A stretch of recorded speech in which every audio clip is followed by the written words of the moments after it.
The Shadow Out of Time by Howard Phillips Lovecraft. Chapter 1.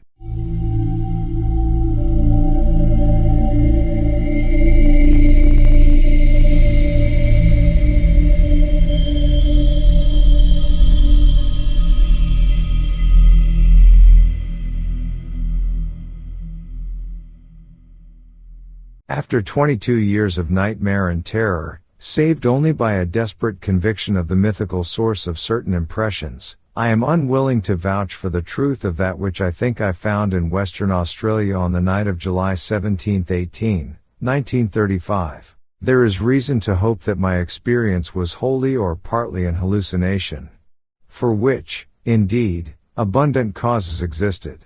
And yet, its realism was so hideous that I sometimes find hope impossible. If the thing did happen, then man must be prepared to accept notions of the cosmos, and of his own place in the seething vortex of time, whose merest mention is paralyzing. He must, too, be placed on guard against a specific lurking peril which, though it will never engulf the whole race, may impose monstrous and unguessable horrors upon certain venturesome members of it. It is for this latter reason that I urge, with all the force of my being, a final abandonment of all attempts at unearthing those fragments of unknown, primordial masonry which my expedition set out to investigate. Assuming that I was sane and awake, my experience on that night was such as has befallen no man before. It was, moreover, a frightful confirmation of all I had sought to dismiss as myth and dream. Mercifully there is no proof, for in my fright I lost the awesome object which would, if real and brought out of that noxious abyss, have formed irrefutable evidence. When I came upon the horror I was alone, and I have up to now told no one about it. I could not stop the others from digging in its direction, but chance and the shifting sand have so far saved them from finding it. Now I must formulate some definitive statement, not only for the sake of my own mental balance, but to warn such others as may read it seriously. These pages, much in whose earlier parts will be familiar to close readers of the general and scientific press, are written in the cabin of the ship that is bringing me home. I shall give them to my son, Professor Wingate Peaslee of Miskatonic University, the only member of my family who stuck to me after my queer amnesia of long ago, and the man best informed on the inner facts of my case. Of all living persons, he is least likely to ridicule what I shall tell of that fateful night. I did not enlighten him orally before sailing, because I think he had better have the revelation in written form. Reading and rereading at leisure will leave with him a more convincing picture than my confused tongue could hope to convey. He can do as he thinks best with this account, showing it, with suitable comment, to any quarters where it will be likely to accomplish good. It is for the sake of such readers as are unfamiliar with the earlier phases of my case that I am prefacing the revelation itself with a fairly ample summary of its background. My name is Nathaniel Wingate Peaslee, and those who recall the newspaper tales of a generation back, or the letters and articles in psychological journals 6 or 7 years ago, will know who and what I am. The press was filled with the details of my strange amnesia in 1908-13. And much was made of the traditions of horror, madness, and witchcraft which lurk behind the ancient Massachusetts town then and now forming my place of residence. Yet I would have it known that there is nothing whatever of the mad or sinister in my heredity and early life. This is a highly important fact in view of the shadow which fell so suddenly upon me from outside sources. It may be that centuries of dark brooding had given to crumbling, whisper-haunted Arkham a peculiar vulnerability as regards such shadows, though even this seems doubtful in the light of those other cases which I later came to study. But the chief point is that my own ancestry and background are altogether normal. What came from somewhere else, where, I even now hesitate to assert in plain words. I am the son of Jonathan and Hannah Wingate Peaslee, both of wholesome old Haverhill stock. I was born and reared in Haverhill, at the old homestead in Boardman Street near Golden Hill, and did not go to Arkham till I entered Miskatonic University at the age of 18. That was in 1889. After my graduation I studied economics at Harvard, and came back to Miskatonic as instructor of political economy in 1895. For 13 years more my life ran smoothly and happily. I married Alice Kezar of Haverhill in 1896, and my 3 children, Robert K. Wingate, and Hannah, were born in 1898, 1900, and 1903, respectively. In 1898 I became an associate professor, and in 1902 a full professor. At no time had I the least interest in either occultism or abnormal psychology. It was on Thursday, May 14, 1908, that the queer amnesia came. The thing was quite sudden, though later I realized that certain brief, glimmering visions of several hours previous, chaotic visions which disturbed me greatly because they were so unprecedented, must have formed premonitory symptoms. My head was aching, and I had a singular feeling, altogether new to me, that someone else was trying to get possession of my thoughts.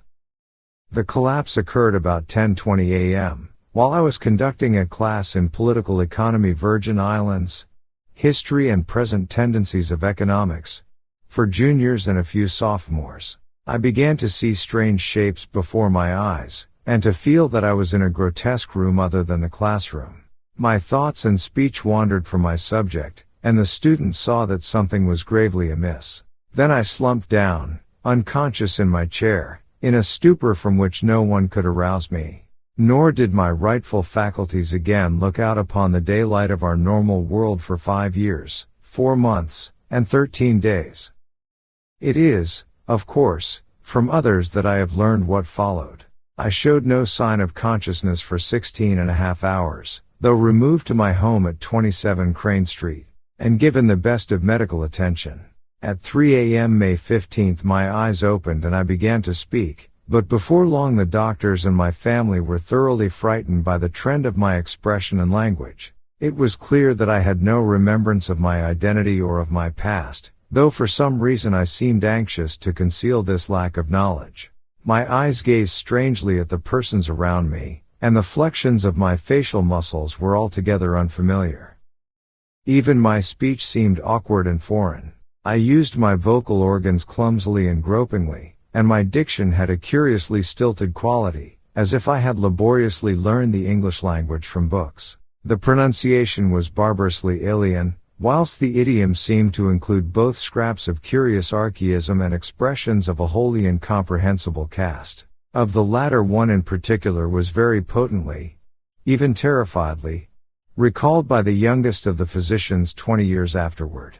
For at that late period such a phrase began to have an actual currency, first in England and then in the United States, and though of much complexity and indisputable newness, it reproduced in every least particular the mystifying words of the strange Arkham of 1908. Physical strength returned at once, although I required an odd amount of re-education in the use of my hands, legs, and bodily apparatus in general. Because of this and other handicaps inherent in the mnemonic lapse, I was for some time kept under strict medical care. When I saw that my attempts to conceal the lapse had failed, I admitted it openly, and became eager for information of all sorts. Indeed, it seemed to the doctors that I had lost interest in my proper personality as soon as I found the case of amnesia accepted as a natural thing. They noticed that my chief efforts were to master certain points in history, science, art, language, and folklore, some of them tremendously abstruse, and some childishly simple, which remained, very oddly in many cases, outside my consciousness. At the same time they noticed that I had an inexplicable command of many almost unknown sorts of knowledge, a command which I seemed to wish to hide rather than display.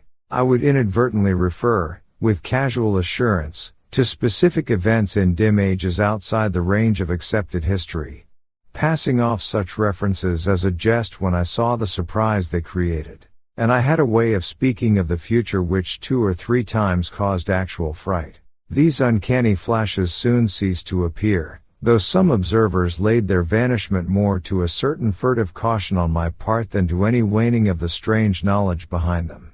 Indeed, I seemed anomalously avid to absorb the speech, customs, and perspectives of the age around me as if I were a studious traveler from a far, foreign land. As soon as permitted, I haunted the college library at all hours and shortly began to arrange for those odd travels and special courses at American and European universities, which evoked so much comment during the next few years.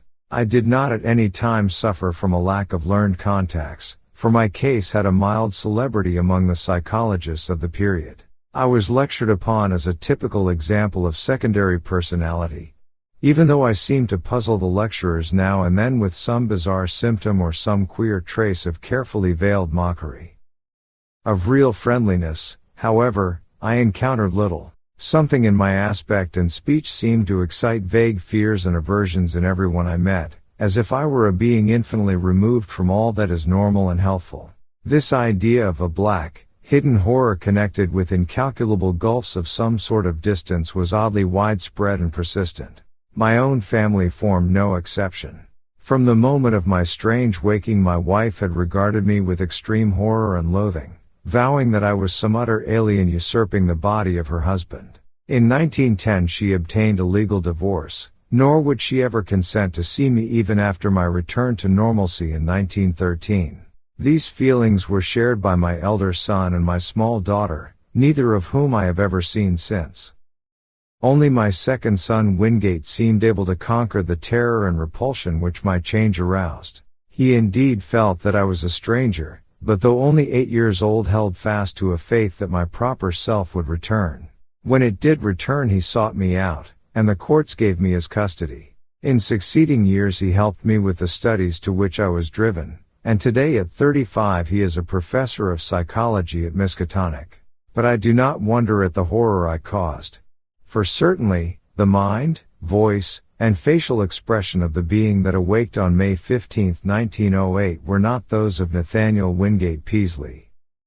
I will not attempt to tell much of my life from 1908 to 1913, since readers may glean all the outward essentials, as I largely had to do, from files of old newspapers and scientific journals. I was given charge of my funds, and spent them slowly and on the whole wisely, in travel and in study at various centers of learning.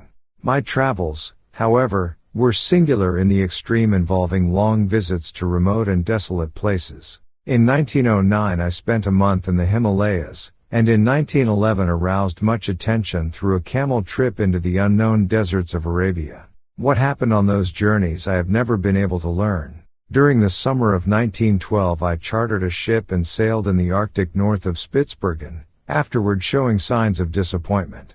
Later in that year I spent weeks alone beyond the limits of previous or subsequent exploration in the vast limestone cavern systems of western Virginia, black labyrinths so complex that no retracing of my steps could even be considered. My sojourns at the universities were marked by abnormally rapid assimilation, as if the secondary personality had an intelligence enormously superior to my own. I have found, also, that my rate of reading and solitary study was phenomenal. I could master every detail of a book merely by glancing over it as fast as I could turn the leaves, while my skill at interpreting complex figures in an instant was veritably awesome. At times there appeared almost ugly reports of my power to influence the thoughts and acts of others, though I seem to have taken care to minimize displays of this faculty. Other ugly reports concerned my intimacy with leaders of occultist groups, and scholars suspected of connection with nameless bands of abhorrent elder world hierophants. These rumors, though never proved at the time, were doubtless stimulated by the known tenor of some of my reading. For the consultation of rare books at libraries cannot be effected secretly. There is tangible proof, in the form of marginal notes, that I went minutely through such things as the Comte d'Erlet's Cultus des Ghouls, Ludwig Prinz de Vermis Mysteries, the Unausprechlichen Kulten of von Junst, the surviving fragments of the puzzling Book of Ibn, and the dreaded Necronomicon of the mad Arab Abdul al-Hazred. Then, too, it is undeniable that a fresh and evil wave of underground cult activity set in about the time of my odd mutation. In the summer of 1913 I began to display signs of ennui and flagging interest, and to hint to various associates that a change might soon be expected in me. I spoke of returning memories of my earlier life, though most auditors judged me insincere, since all the recollections I gave were casual, and such as might have been learned from my old private papers. About the middle of August I returned to Arkham and reopened my long-closed house in Crane Street. Here I installed a mechanism of the most curious aspect, constructed piecemeal by different makers of scientific apparatus in Europe and America, and guarded carefully from the sight of anyone intelligent enough to analyze it. Those who did see it, a workman, a servant, and the new housekeeper, say that it was a queer mixture of rods, wheels, and mirrors, though only about 2 feet tall, 1 foot wide, and 1 foot thick. The central mirror was circular and convex. All this is borne out by such makers of parts as can be located. On the evening of Friday, September 26, I dismissed the housekeeper and the maid till noon of the next day. Lights burned in the house till late, and a lean, dark, curiously foreign-looking man called in an automobile. It was about 1 a.m. that the lights were last seen. At 2:15 a.m. a policeman observed the place in darkness, but with the stranger's motor still at the curb. By 4 o'clock the motor was certainly gone. It was at 6 that a hesitant, foreign voice on the telephone asked Dr. Wilson to call at my house and bring me out of a peculiar faint. This call, a long-distance one, was later traced to a public booth in the North Station in Boston, but no sign of the lean foreigner was ever unearthed. When the doctor reached my house he found me unconscious in the sitting room, in an easy chair with a table drawn up before it. On the polished tabletop were scratches showing where some heavy object had rested. The queer machine was gone, nor was anything afterward heard of it. Undoubtedly the dark, lean foreigner had taken it away. In the library grate were abundant ashes evidently left from the burning of every remaining scrap of paper on which I had written since the advent of the amnesia. Dr. Wilson found my breathing very peculiar, but after an hypodermic injection it became more regular. At 11:15 a.m., September 27, I stirred vigorously, and my hitherto mask-like face began to show signs of expression. Dr. Wilson remarked that the expression was not that of my secondary personality, but seemed much like that of my normal self. About 11:30 I muttered some very curious syllables which seemed unrelated to any human speech. I appeared, too, to struggle against something. Then, just after noon, the housekeeper and the maid having meanwhile returned, I began to mutter in English. Of the orthodox economists of that period, Jevons typifies the prevailing trend towards scientific correlation. His attempt to link the commercial cycle of prosperity and depression with the physical cycle of the solar spots forms perhaps the apex of. Nathaniel Wingate Peaslee had come back, a spirit in whose timescale it was still that Thursday morning in 1908. With the economics class gazing up at the battered desk on the platform. Chapter 2.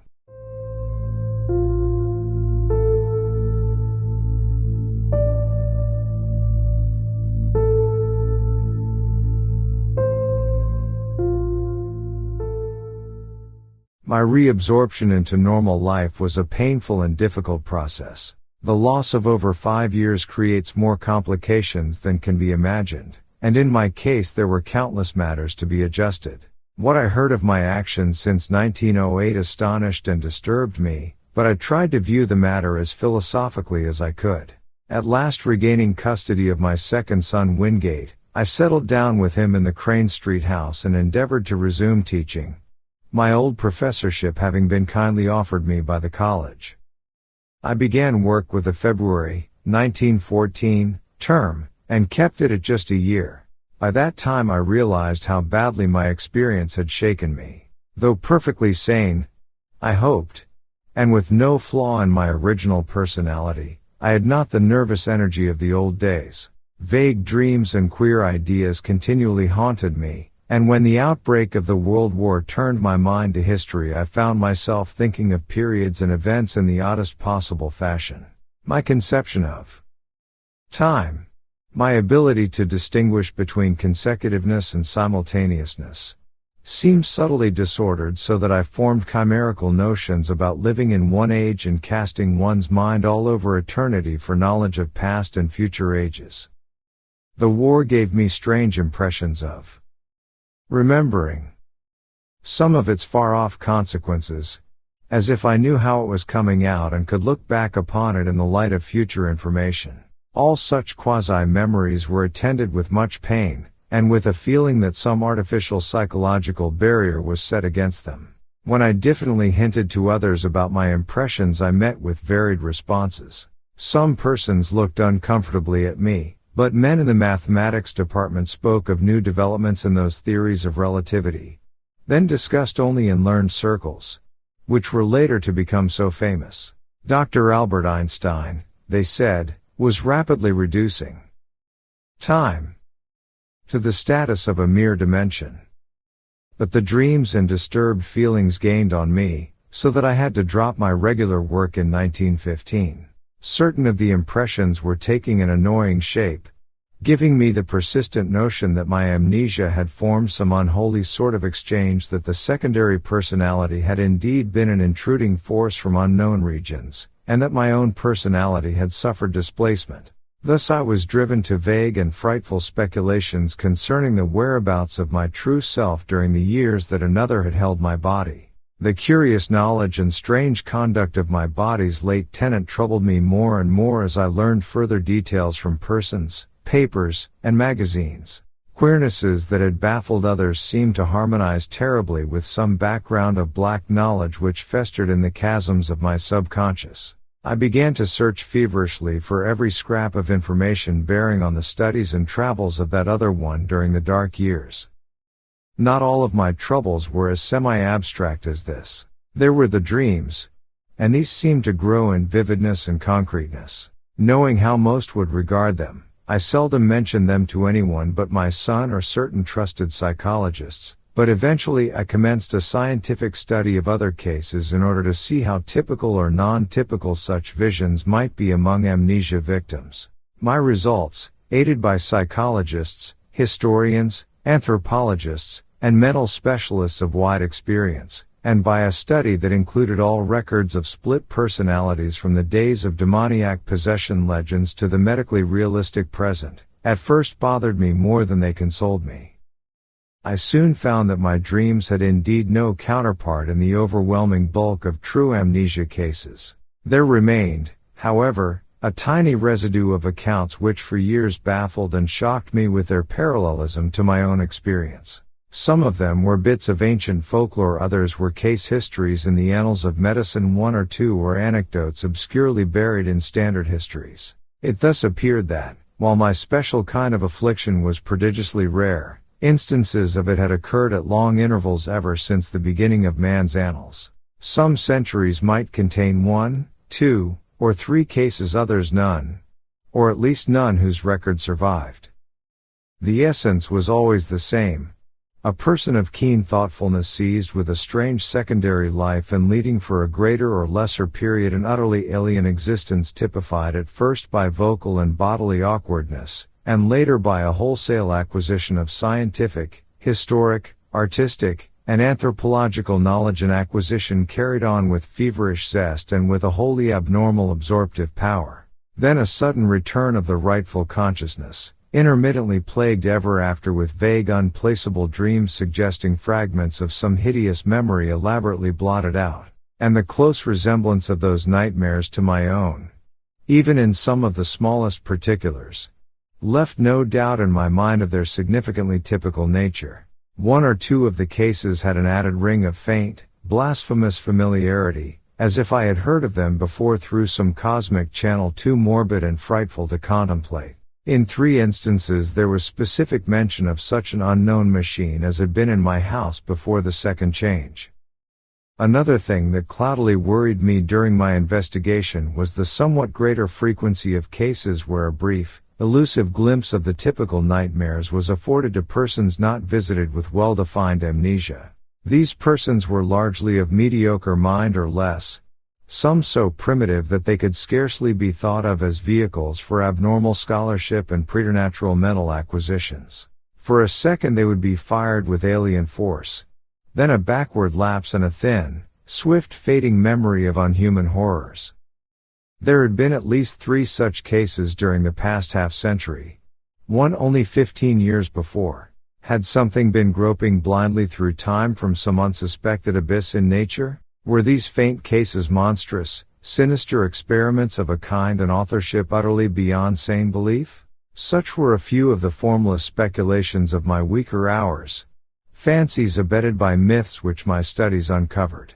For I could not doubt but that certain persistent legends of immemorial antiquity, apparently unknown to the victims and physicians connected with recent amnesia cases, formed a striking and awesome elaboration of memory lapses such as mine.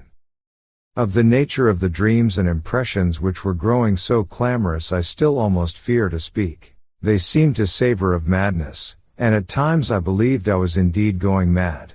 Was there a special type of delusion afflicting those who had suffered lapses of memory? Conceivably, the efforts of the subconscious mind to fill up a perplexing blank with pseudo-memories might give rise to strange imaginative vagaries. This, indeed, though an alternative folklore theory finally seemed to me more plausible, was the belief of many of the alienists who helped me in my search for parallel cases, and who shared my puzzlement at the exact resemblances sometimes discovered. They did not call the condition true insanity, but classed it rather among neurotic disorders.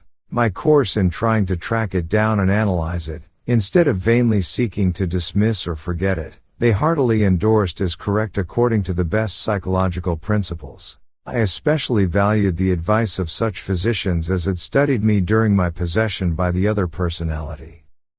My first disturbances were not visual at all, but concerned the more abstract matters which I have mentioned. There was, too, a feeling of profound and inexplicable horror concerning myself. I developed a queer fear of seeing my own form, as if my eyes would find it something utterly alien and inconceivably abhorrent. When I did glance down and behold the familiar human shape in quiet gray or blue clothing, I always felt a curious relief, though in order to gain this relief I had to conquer an infinite dread. I shunned mirrors as much as possible, and was always shaved at the barber's. It was a long time before I correlated any of these disjointed feelings with the fleeting visual impressions which began to develop. The first such correlation had to do with the odd sensation of an external, artificial restraint on my memory. I felt that the snatches of sight I experienced had a profound and terrible meaning, and a frightful connection with myself, but that some purposeful influence held me from grasping that meaning and that connection. Then came that queerness about the element of time, and with it desperate efforts to place the fragmentary dream glimpses in the chronological and spatial pattern. The glimpses themselves were at first merely strange rather than horrible. I would seem to be in an enormous vaulted chamber whose lofty stone groinings were well nigh lost in the shadows overhead. In whatever time or place the scene might be, the principle of the arch was known as fully and used as extensively as by the Romans. There were colossal round windows and high arched doors, and pedestals or tables each as tall as the height of an ordinary room. Vast shelves of dark wood lined the walls, holding what seemed to be volumes of immense size with strange hieroglyphs on their backs. The exposed stonework held curious carvings, always in curvilinear mathematical designs, and there were chiseled inscriptions in the same characters that the huge books bore. The dark granite masonry was of a monstrous megalithic type, with lines of convex-topped blocks fitting the concave-bottomed courses which rested upon them. There were no chairs, but the tops of the vast pedestals were littered with books, papers, and what seemed to be writing materials. Oddly figured jars of a purplish metal, and rods with stained tips. Tall as the pedestals were, I seemed at times able to view them from above. On some of them were great globes of luminous crystal serving as lamps, and inexplicable machines formed of vitreous tubes and metal rods. The windows were glazed, and latticed with stout-looking bars. Though I dared not approach and peer out them, I could see from where I was the waving tops of singular fern-like growths. The floor was of massive octagonal flagstones, while rugs and hangings were entirely lacking. Later I had visions of sweeping through cyclopean corridors of stone, and up and down gigantic inclined planes of the same monstrous masonry. There were no stairs anywhere, nor was any passageway less than 30 feet wide. Some of the structures through which I floated must have towered into the sky for thousands of feet. There were multiple levels of black vaults below, and never-opened trapdoors, sealed down with metal bands and holding dim suggestions of some special peril. I seemed to be a prisoner, and horror hung broodingly over everything I saw. I felt that the mocking curvilinear hieroglyphs on the walls would blast my soul with their message were I not guarded by a merciful ignorance. Still later my dreams included vistas from the great round windows, and from the titanic flat roof, with its curious gardens, wide barren area, and high, scalloped parapet of stone, to which the topmost of the inclined planes led. There were almost endless leagues of giant buildings, each in its garden, and ranged along paved roads fully 200 feet wide. They differed greatly in aspect, but few were less than 500 feet square or 1,000 feet high. Many seemed so limitless that they must have had a frontage of several thousand feet, while some shot up to mountainous altitudes in the gray, steamy heavens. They seemed to be mainly of stone or concrete, and most of them embodied the oddly curvilinear type of masonry noticeable in the building that held me. Roofs were flat and garden-covered, and tended to have scalloped parapets. Sometimes there were terraces and higher levels, and wide cleared spaces amidst the gardens. The great roads held hints of motion, but in the earlier visions I could not resolve this impression into details. In certain places I beheld enormous dark cylindrical towers which climbed far above any of the other structures. These appeared to be of a totally unique nature, and showed signs of prodigious age and dilapidation. They were built of a bizarre type of square-cut basalt masonry, and tapered slightly toward their rounded tops. Nowhere in any of them could the least traces of windows or other apertures save huge doors be found. I noticed also some lower buildings, all crumbling with the weathering of eons, which resembled these dark cylindrical towers in basic architecture. Around all these aberrant piles of square-cut masonry there hovered an inexplicable aura of menace and concentrated fear, like that bred by the sealed trapdoors. The omnipresent gardens were almost terrifying in their strangeness, with bizarre and unfamiliar forms of vegetation nodding over broad paths lined with curiously carven monoliths. Abnormally vast fern-like growths predominated, some green, and some of a ghastly, fungoid pallor. Among them rose great spectral things resembling calamite, whose bamboo-like trunks towered to fabulous heights. Then there were tufted forms like fabulous cycads, and grotesque dark green shrubs and trees of coniferous aspect. Flowers were small, colorless, and unrecognizable, blooming in geometrical beds and at large among the greenery. In a few of the terrace and rooftop gardens were larger and more vivid blossoms of almost offensive contours and seeming to suggest artificial breeding. Fungi of inconceivable size, outlines, and colors speckled the scene in patterns bespeaking some unknown but well-established horticultural tradition. In the larger gardens on the ground there seemed to be some attempt to preserve the irregularities of nature, but on the roofs there was more selectiveness, and more evidences of the topiary art.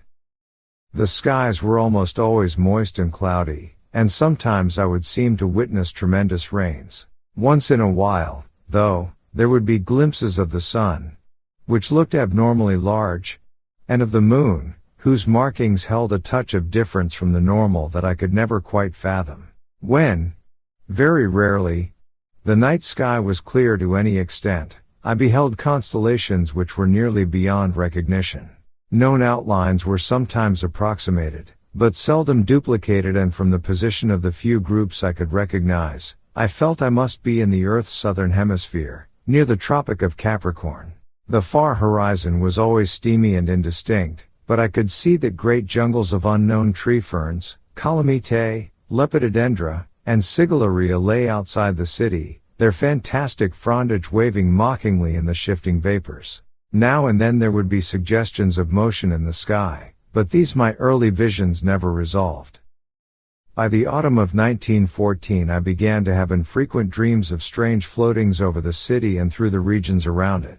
I saw interminable roads through forests of fearsome growths with mottled, fluted, and banded trunks, and past other cities as strange as the one which persistently haunted me. I saw monstrous constructions of black or iridescent stone in glades and clearings where perpetual twilight reigned, and traversed long causeways over swamps so dark that I could tell but little of their moist, towering vegetation. Once I saw an area of countless miles strewn with age-blasted basaltic ruins whose architecture had been like that of the few windowless, round-topped towers in the haunting city. And once I saw the sea, a boundless steamy expanse beyond the colossal stone piers of an enormous town of domes and arches. Great shapeless suggestions of shadow moved over it, and here and there its surface was vexed with anomalous spoutings. Chapter 3.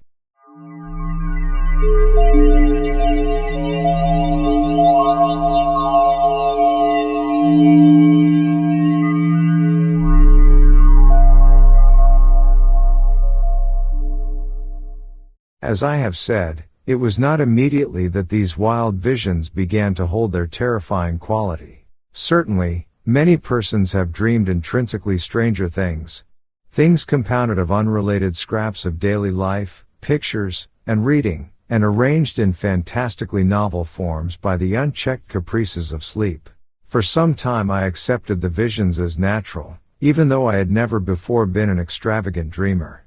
Many of the vague anomalies, I argued, must have come from trivial sources too numerous to track down, while others seemed to reflect a common textbook knowledge of the plants and other conditions of the primitive world of 150 million years ago.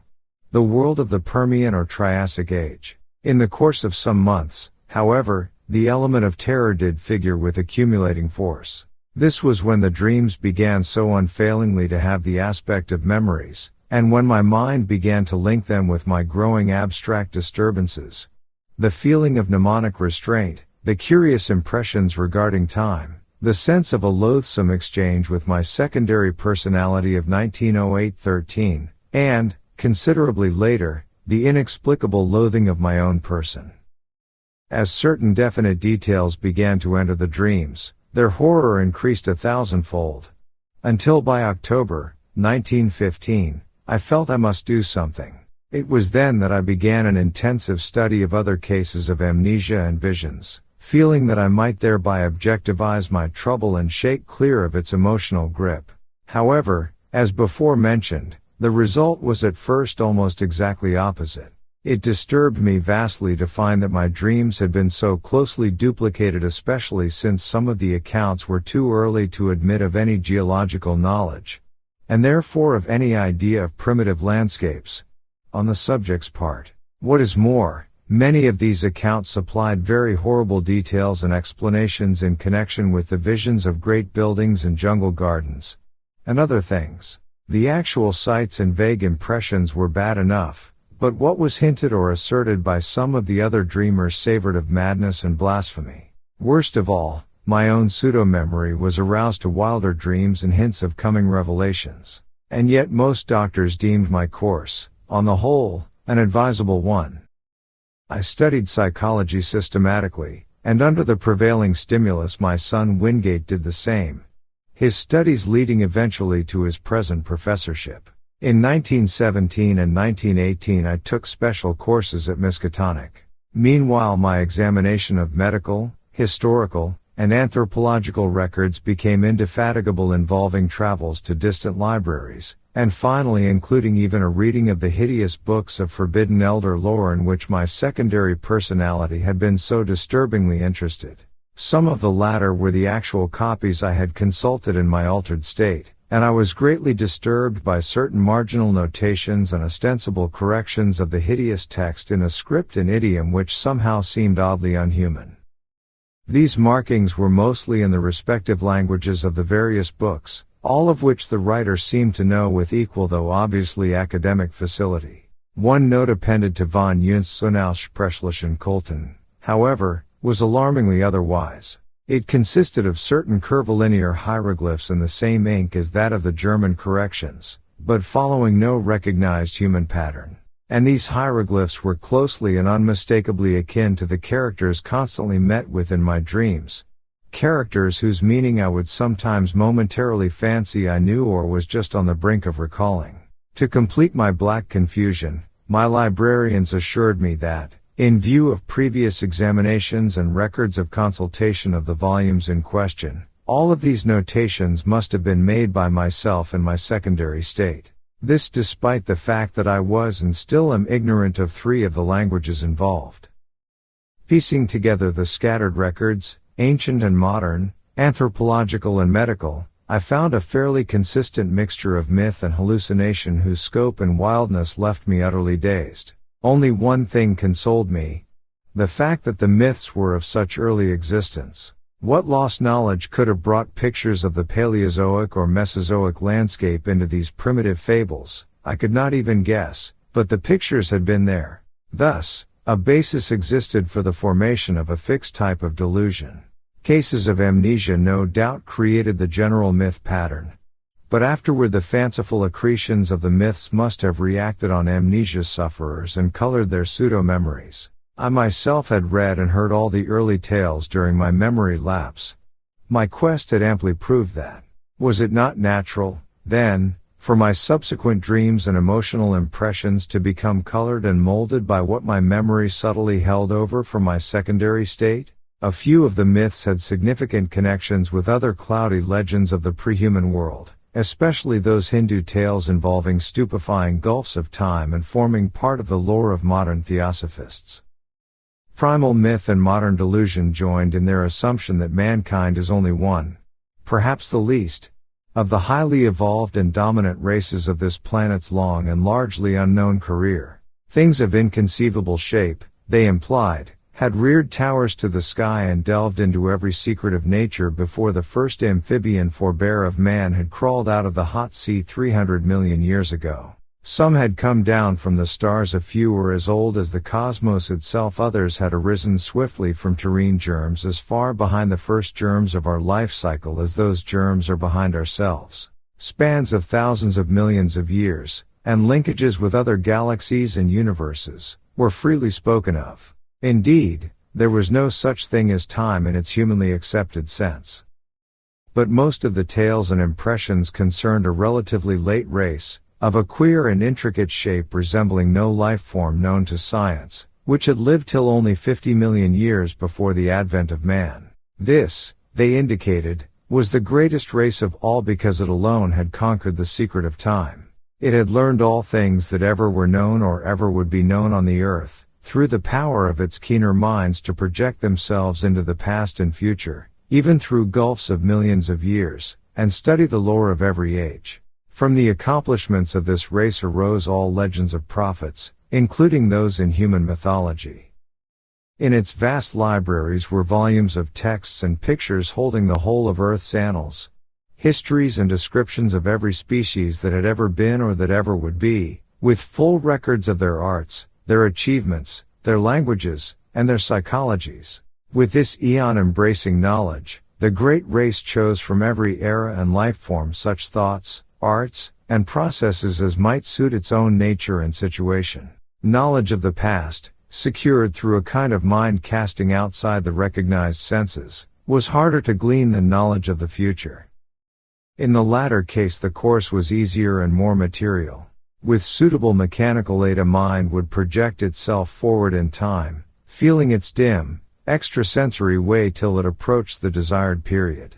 Then, after preliminary trials, it would seize on the best discoverable representative of the highest of that period's life forms entering the organism's brain and setting up there in its own vibrations, while the displaced mind would strike back to the period of the displacer, remaining in the latter's body till a reverse process was set up. The projected mind, in the body of the organism of the future, would then pose as a member of the race whose outward form it wore, learning as quickly as possible all that could be learned of the chosen age and its massed information and techniques. Meanwhile the displaced mind, thrown back to the displacer's age and body, would be carefully guarded. It would be kept from harming the body it occupied, and would be drained of all its knowledge by trained questioners. Often it could be questioned in its own language, when previous quests into the future had brought back records of that language. If the mind came from a body whose language the great race could not physically reproduce, clever machines would be made, on which the alien speech could be played as on a musical instrument. The great race's members were immense rugose cones 10 feet high, and with head and other organs attached to foot thick, distensible limbs spreading from the apexes. They spoke by the clicking or scraping of huge paws or claws attached to the end of two of their four limbs, and walked by the expansion and contraction of a viscous layer attached to their vast 10-foot bases. When the captive mind's amazement and resentment had worn off, and when, assuming that it came from a body vastly different from the great races, it had lost its horror at its unfamiliar temporary form, it was permitted to study its new environment and experience a wonder and wisdom approximating that of its displacer. With suitable precautions, and in exchange for suitable services, it was allowed to rove all over the habitable world in Titan airships or on the huge boat-like atomic engine vehicles which traverse the great roads, and to delve freely into the libraries containing the records of the planet's past and future.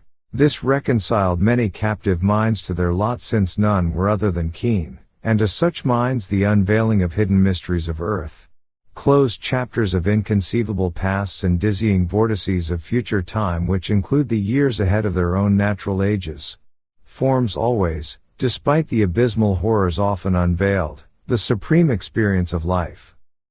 Now and then certain captives were permitted to meet other captive minds seized from the future, to exchange thoughts with consciousnesses living 100 or 1,000 or 1,000,000 years before or after their own ages, and all were urged to write copiously in their own languages of themselves and their respective periods, such documents to be filed in the great central archives. It may be added that there was one sad special type of captive whose privileges were far greater than those of the majority. These were the dying permanent exiles, whose bodies in the future had been seized by keen-minded members of the great race who, faced with death, sought to escape mental extinction. Such melancholy exiles were not as common as might be expected, since the longevity of the great race lessened its love of life, especially among those superior minds capable of projection. From cases of the permanent projection of elder minds arose many of those lasting changes of personality noticed in later history, including mankind's.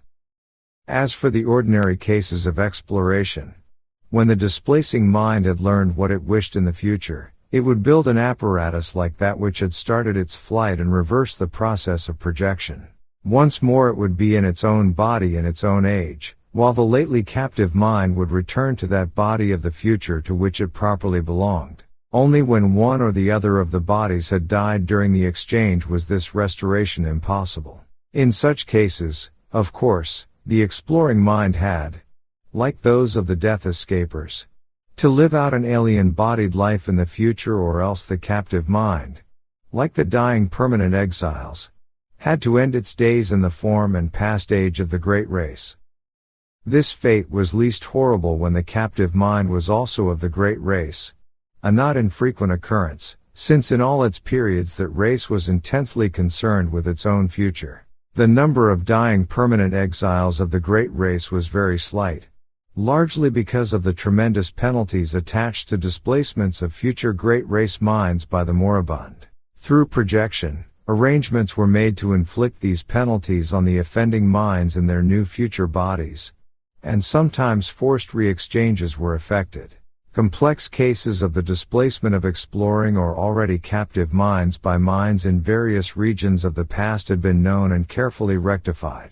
In every age since the discovery of mind projection, a minute but well-recognized element of the population consisted of great race minds from past ages, sojourning for a longer or shorter while. When a captive mind of alien origin was returned to its own body in the future, it was purged by an intricate mechanical hypnosis of all it had learned in the great race's age. This because of certain troublesome consequences inherent in the general carrying forward of knowledge in large quantities. The few existing instances of clear transmission had caused, and would cause at known future times, great disasters. And it was largely in consequence of two cases of the kind, said the old myths, that mankind had learned what it had concerning the great race. Of all things surviving physically and directly from that eon-distant world, there remained only certain ruins of great stones in far places and under the sea, and parts of the text of the frightful Nicotic manuscripts. Thus the returning mind reached its own age with only the faintest and most fragmentary visions of what it had undergone since its seizure. All memories that could be eradicated were eradicated, so that in most cases only a dream-shadowed blank stretched back to the time of the first exchange. Some minds recalled more than others, and the chance joining of memories had at rare times brought hints of the forbidden past to future ages. There probably never was a time when groups or cults did not secretly cherish certain of these hints. In the Necronomicon, the presence of such a cult among human beings was suggested, a cult that sometimes gave aid to minds voyaging down the eons from the days of the Great Race. And meanwhile the Great Race itself waxed well-nigh omniscient, and turned to the task of setting up exchanges with the minds of other planets, and of exploring their pasts and futures. It sought likewise to fathom the past years and origin of that black, eon-dead orb in far space whence its own mental heritage had come. For the mind of the Great Race was older than its bodily form. The beings of a dying elder world, wise with the ultimate secrets, had looked ahead for a new world and species wherein they might have long life, and had sent their minds en masse into that future race best adapted to house them. The cone-shaped things that peopled our Earth a billion years ago.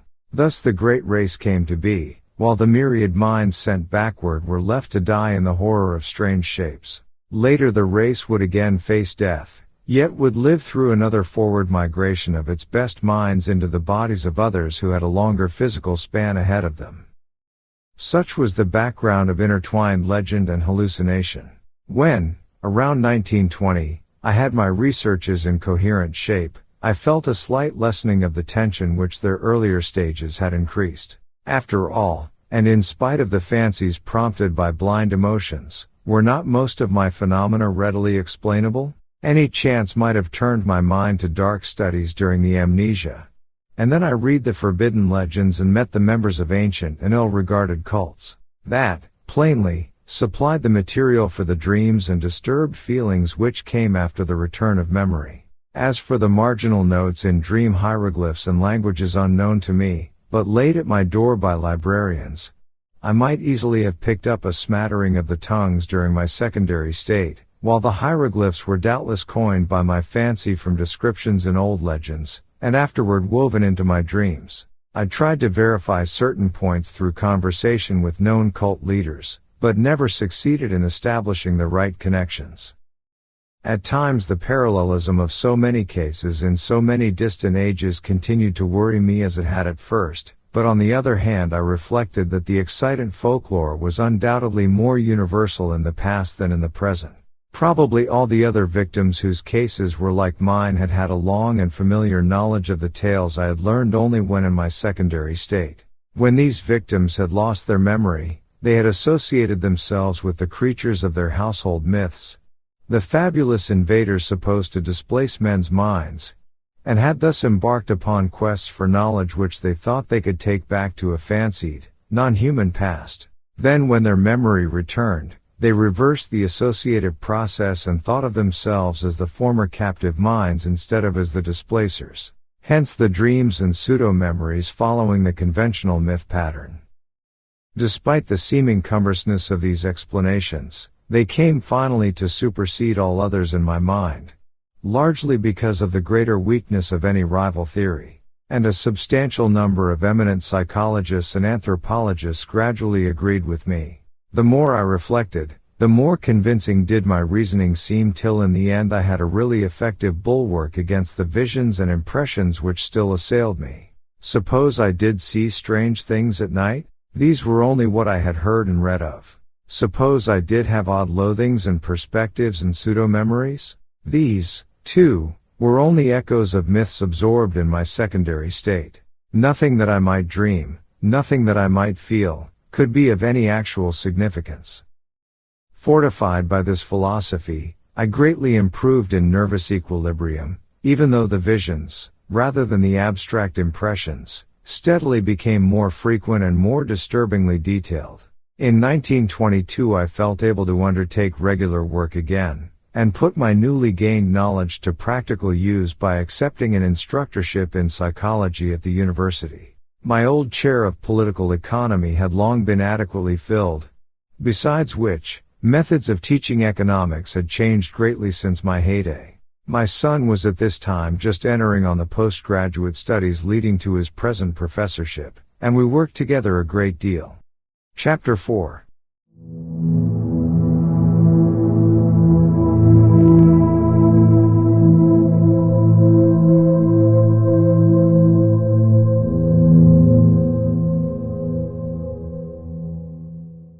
I continued, however, to keep a careful record of the outré dreams which crowded upon me so thickly and vividly. Such a record, I argued, was of genuine value as a psychological document. The glimpses still seemed damnably like memories, though I fought off this impression with a goodly measure of success. In writing, I treated the phantasmata as things seen, but at all other times I brushed them aside like any gossamer illusions of the night.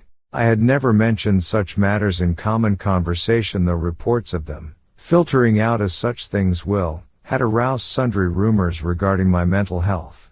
It is amusing to reflect that these rumors were confined wholly to laymen, without a single champion among physicians or psychologists.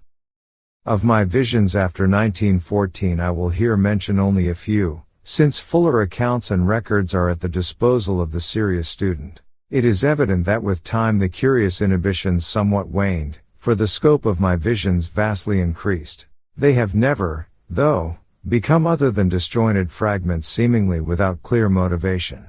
Within the dreams I seemed gradually to acquire a greater and greater freedom of wandering. I floated through many strange buildings of stone, going from one to the other along mammoth underground passages which seemed to form the common avenues of transit. Sometimes I encountered those gigantic sealed trapdoors in the lowest level, around which such an aura of fear and forbiddenness clung. I saw tremendous tessellated pools, and rooms of curious and inexplicable utensils of myriad sorts. Then there were colossal caverns of intricate machinery whose outlines and purpose were wholly strange to me, and whose sound manifested itself only after many years of dreaming. I may here remark that sight and sound are the only senses I have ever exercised in the visionary world. The real horror began in May, 1915, when I first saw the living things. This was before my studies had taught me what, in view of the myths and case histories, to expect. As mental barriers wore down, I beheld great masses of thin vapor in various parts of the building and in the streets below.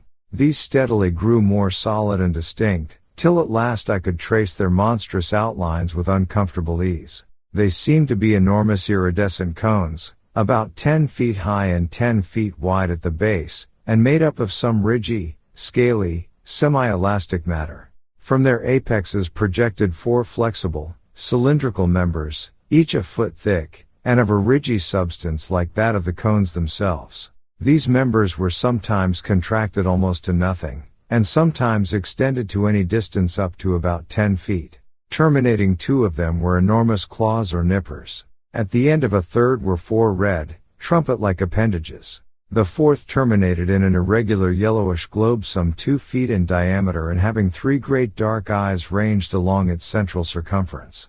Surmounting this head were 4 slender gray stalks bearing flower-like appendages, whilst from its nether side dangled 8 greenish antennae or tentacles. The great base of the central cone was fringed with a rubbery, gray substance which moved the whole entity through expansion and contraction. Their actions, though harmless, horrified me even more than their appearance, for it is not wholesome to watch monstrous objects doing what one has known only human beings to do.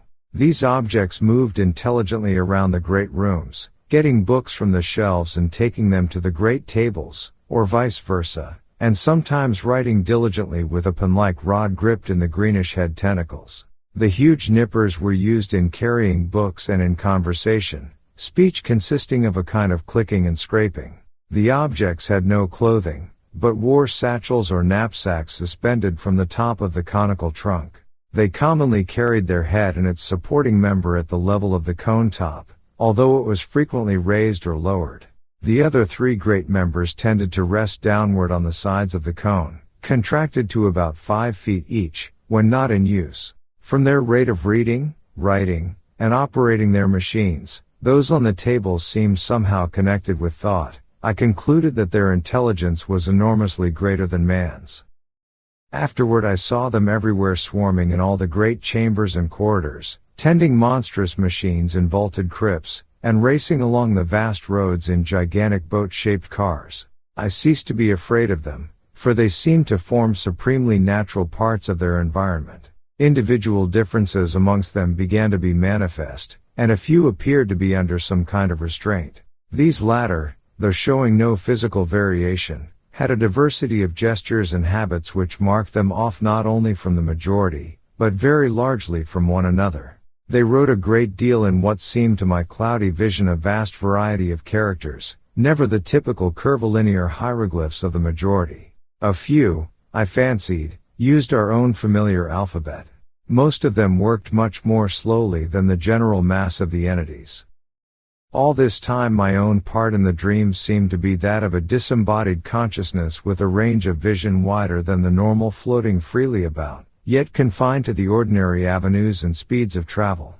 Not until August 1915 did any suggestions of bodily existence begin to harass me. I say harass, because the first phase was a purely abstract though infinitely terrible association of my previously noted body loathing with the scenes of my visions. For a while my chief concern during dreams was to avoid looking down at myself, and I recall how grateful I was for the total absence of large mirrors in the strange rooms. I was mightily troubled by the fact that I always saw the great tables, whose height could not be under 10 feet, from a level not below that of their surfaces. And then the morbid temptation to look down at myself became greater and greater, till one night I could not resist it. At first my downward glance revealed nothing whatever. A moment later I perceived that this was because my head lay at the end of a flexible neck of enormous length. Retracting this neck and gazing down very sharply, I saw the scaly, rugose, iridescent bulk of a vast cone 10 feet tall and 10 feet wide at the base. That was when I waked half of Arkham with my screaming as I plunged madly up from the abyss of sleep. Only after weeks of hideous repetition did I grow half reconciled to these visions of myself in monstrous form. In the dreams I now moved bodily among the other unknown entities, reading terrible books from the endless shelves and writing for hours at the great tables with a stylus managed by the green tentacles that hung down from my head. Snatches of what I read and wrote would linger in my memory. There were horrible annals of other worlds and other universes, and of stirrings of formless life outside of all universes. There were records of strange orders of beings which had peopled the world in forgotten pasts, and frightful chronicles of grotesque-bodied intelligences which would people it millions of years after the death of the last human being. And I learned of chapters in human history whose existence no scholar of today has ever suspected. Most of these writings were in the language of the hieroglyphs which I studied in a queer way with the aid of droning machines, and which was evidently an agglutinative speech with root systems utterly unlike any found in human languages. Other volumes were in other unknown tongues learned in the same queer way. A very few were in languages I knew. Extremely clever pictures, both inserted in the records and forming separate collections, aided me immensely. And all the time I seemed to be setting down a history of my own age in English. On waking, I could recall only minute and meaningless scraps of the unknown tongues which my dream self had mastered, though whole phrases of the history stayed with me. I learned, even before my waking self had studied the parallel cases or the old myths from which the dreams doubtless sprang, that the entities around me were of the world's greatest race, which had conquered time and had sent exploring minds into every age. I knew, too, that I had been snatched from my age while another used my body in that age, and that a few of the other strange forms housed similarly captured minds. I seemed to talk, in some odd language of claw clickings, with exiled intellects from every corner of the solar system. There was a mind from the planet we know as Venus, which would live incalculable epochs to come, and one from an outer moon of Jupiter 6 million years in the past. Of earthly minds there were some from the winged, star-headed, half-vegetable race of Paleogean Antarctica, one from the reptile people of fabled Volusia, 3 from the furry prehuman Hyperborean worshippers of Tsathoggua, 1 from the wholly abominable Chochos, 2 from the arachnid denizens of Earth's last age, 5 from the hardy Coleopterous species immediately following mankind, to which the great race was someday to transfer its keenest minds en masse in the face of horrible peril, and several from different branches of humanity. I talked with the mind of Yang Li, a philosopher from the cruel empire of San Chan, which is to come in AD 5000, with that of a general of the great-headed brown people who held South Africa, and B.C. 50,000 with that of a 12th century Florentine monk named Bartolomeo Corsi, with that of a king of Lomar who had ruled that terrible polar land 100,000 years before the squat, yellow Inutos came from the west to engulf it, with that of Nug Soth, a magician of the dark conquerors of AD 16,000, with that of a Roman named Titus Sempronius Blasius, who had been a quaestor in Sulla's time, with that of Kepnes, an Egyptian of the 14th dynasty who told me the hideous secret of Nyarlathotep, with that of a priest of Atlanta's Middle Kingdom, with that of a Suffolk gentleman of Cromwell's day, James Woodville, with that of a court astronomer of pre-Inca Peru, with that of the Australian physicist Neville Kingston Brown, who will die in AD 2518, with that of an archimage of Vanishti in the Pacific, with that of Theodotides, a Greco-Bactrian official of BC 200, with that of an aged Frenchman of Louis XIII's time named Pierre-Louis Montmagny, with that of Crimea, a Cimmerian chieftain of BC 15,000, and with so many others that my brain cannot hold the shocking secrets and dizzying marvels I learned from them. I awaked each morning in a fever, sometimes frantically trying to verify or discredit such information as fell within the range of modern human knowledge. Traditional facts took on new and doubtful aspects, and I marveled at the dream fancy which could invent such surprising addenda to history and science. I shivered at the mysteries the past may conceal, and trembled at the menaces the future may bring forth. What was hinted in the speech of post-human entities of the fate of mankind produced such an effect on me that I will not set it down here. After man there would be the mighty beetle civilization, the bodies of whose members the cream of the great race would seize when the monstrous doom overtook the elder world. Later, as the Earth's span closed, the transferred minds would again migrate through time and space, to another stopping place in the bodies of the bulbous vegetable entities of Mercury. But there would be races after them, clinging pathetically to the cold planet and burrowing to its horror-filled core, before the utter end. Meanwhile, in my dreams, I wrote endlessly in that history of my own age which I was preparing, half voluntarily and half through promises of increased library and travel opportunities, for the great race's central archives. The archives were in a colossal subterranean structure near the city's center, which I came to know well through frequent labors and consultations. Meant to last as long as the race, and to withstand the fiercest of Earth's convulsions, this Titan repository surpassed all other buildings in the massive, mountain-like firmness of its construction. The records, written or printed on great sheets of a curiously tenacious cellulose fabric, were bound into books that opened from the top, and were kept in individual cases of a strange, extremely light rustless metal of grayish hue, decorated with mathematical designs and bearing the title in the great race's curvilinear hieroglyphs. These cases were stored in tiers of rectangular vaults, like closed, locked shelves, wrought of the same rustless metal and fastened by knobs with intricate turnings. My own history was assigned a specific place in the vaults of the lowest or vertebrate level, the section devoted to the culture of mankind and of the furry and reptilian races immediately preceding it in terrestrial dominance. But none of the dreams ever gave me a full picture of daily life. All were the merest misty, disconnected fragments, and it is certain that these fragments were not unfolded in their rightful sequence. I have, for example, a very imperfect idea of my own living arrangements in the dream world, though I seem to have possessed a great stone room of my own. My restrictions as a prisoner gradually disappeared, so that some of the visions included vivid travels over the mighty jungle roads, sojourns in strange cities, and explorations of some of the vast dark windowless ruins from which the great race shrank in curious fear. There were also long sea voyages in enormous, many-decked boats of incredible swiftness, and trips over wild regions enclosed, projectile-like airships lifted and moved by electrical repulsion. Beyond the wide, warm ocean were other cities of the great race, and on one far continent I saw the crude villages of the black-snouted, winged creatures who would evolve as a dominant stock after the great race had sent its foremost minds into the future to escape the creeping horror. Flatness and exuberant green life were always the keynote of the scene. Hills were low and sparse, and usually displayed signs of volcanic forces. Of the animals I saw, I could write volumes. All were wild, for the great race's mechanized culture had long since done away with domestic beasts, while food was wholly vegetable or synthetic.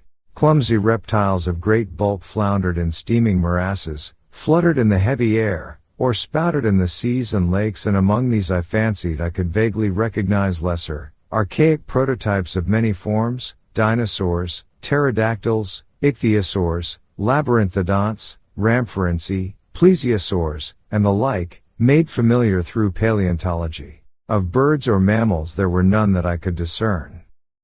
The ground and swamps were constantly alive with snakes, lizards, and crocodiles, while insects buzzed incessantly amidst the lush vegetation. And far out at sea unspied and unknown monsters spouted mountainous columns of foam into the vaporous sky. Once I was taken under the ocean in a gigantic submarine vessel with searchlights, and glimpsed some living horrors of awesome magnitude.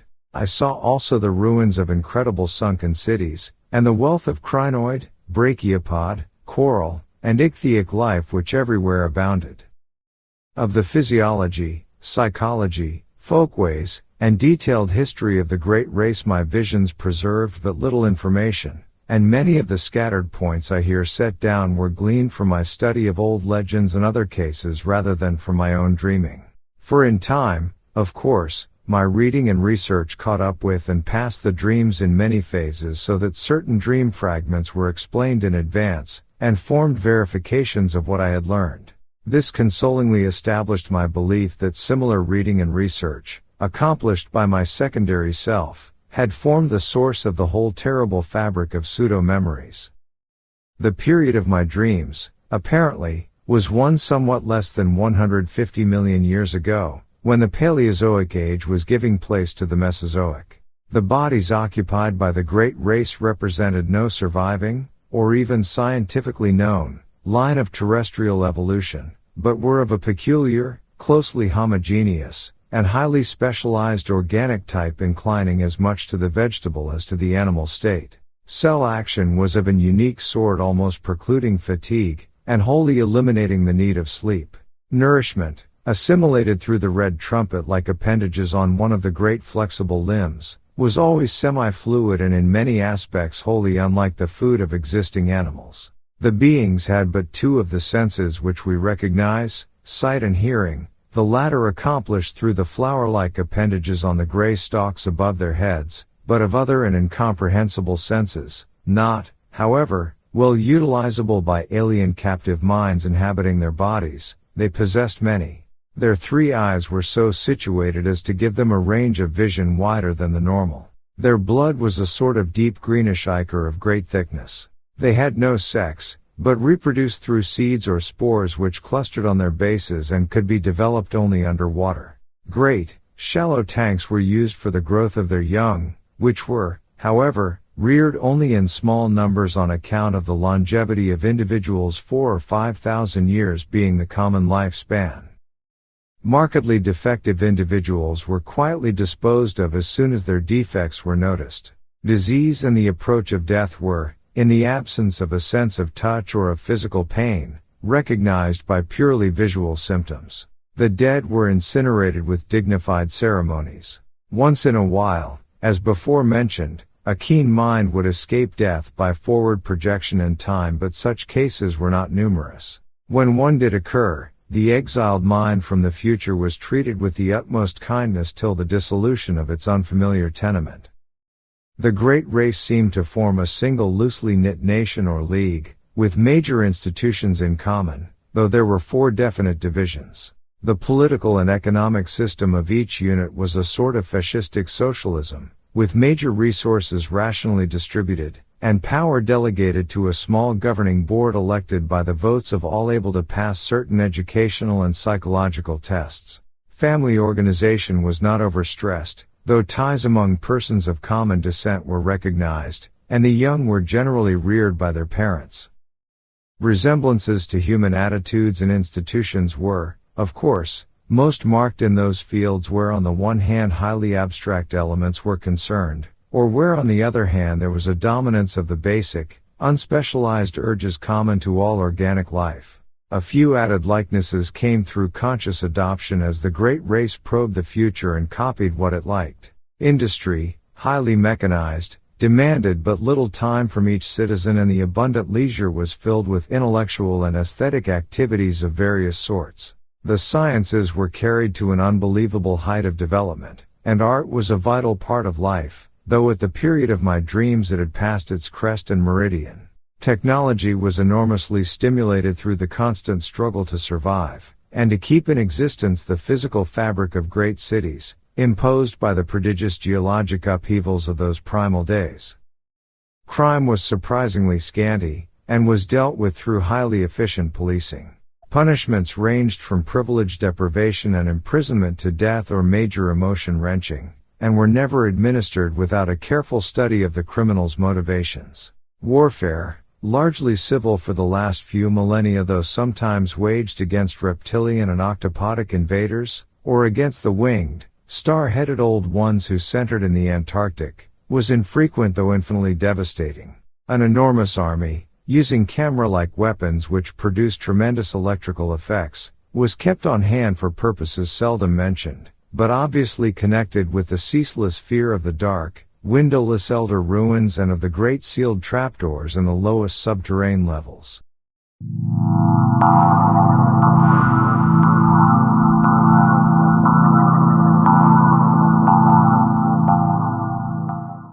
This fear of the basalt ruins and trapdoors was largely a matter of unspoken suggestion, or, at most, of furtive quasi-whispers. Everything specific which bore on it was significantly absent from such books as were on the common shelves. It was the one subject lying altogether under a taboo among the great race, and seemed to be connected alike with horrible bygone struggles, and with that future peril which would someday force the race to send its keener minds ahead en masse in time. Imperfect and fragmentary as were the other things presented by dreams and legends, this matter was still more bafflingly shrouded.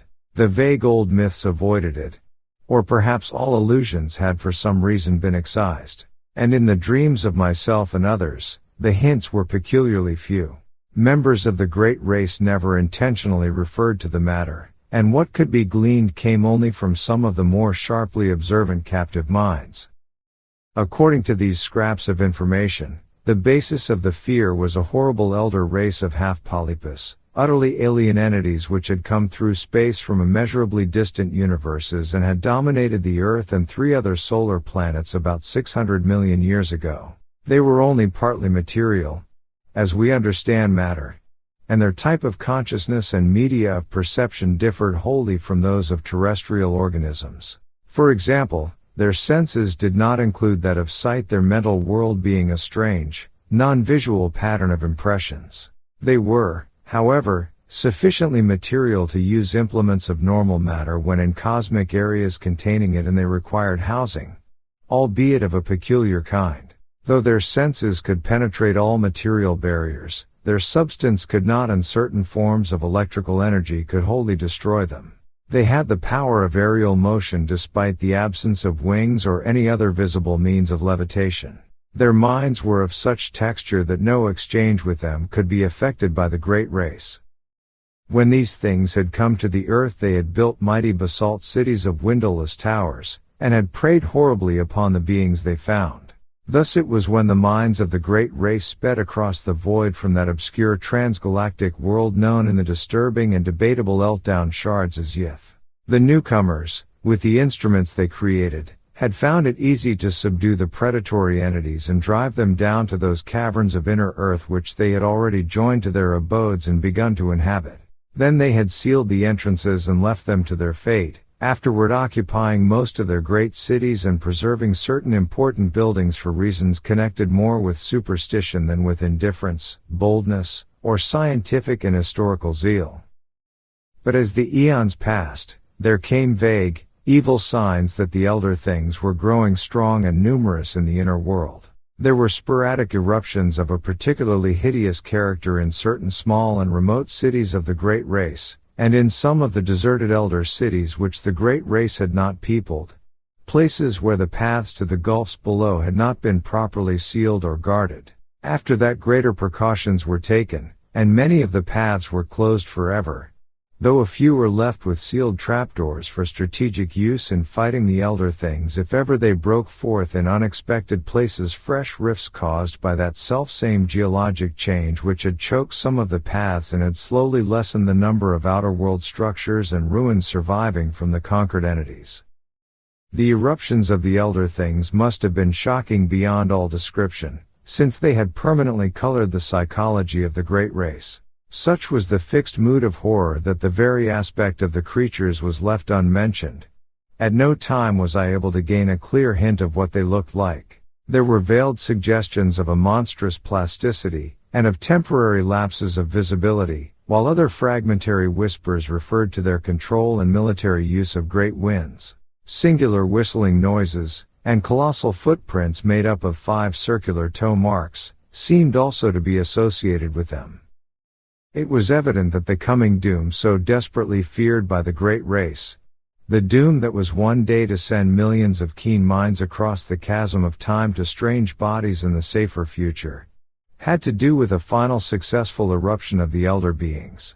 Mental projections down the ages had clearly foretold such a horror, and the Great Race had resolved that none who could escape should face it, that the foray would be a matter of vengeance, rather than an attempt to reoccupy the outer world. They knew from the planet's later history, for their projections showed the coming and going of subsequent races untroubled by the monstrous entities. Perhaps these entities had come to prefer Earth's inner abysses to the variable, storm-ravaged surface, since light meant nothing to them. Perhaps, too, they were slowly weakening with the eons. Indeed, it was known that they would be quite dead in the time of the post-human beetle race which the fleeing minds would tenant. Meanwhile the Great Race maintained its cautious vigilance, with potent weapons ceaselessly ready despite the horrified banishing of the subject from common speech and visible records. And always the shadow of nameless fear hung about the sealed trapdoors and the dark, windowless elder towers. Chapter 5.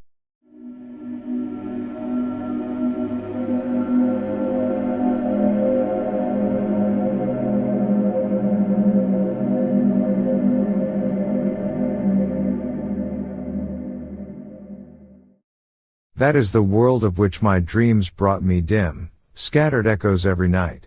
I cannot hope to give any true idea of the horror and dread contained in such echoes, for it was upon a wholly intangible quality, the sharp sense of pseudo-memory, that such feelings mainly depended.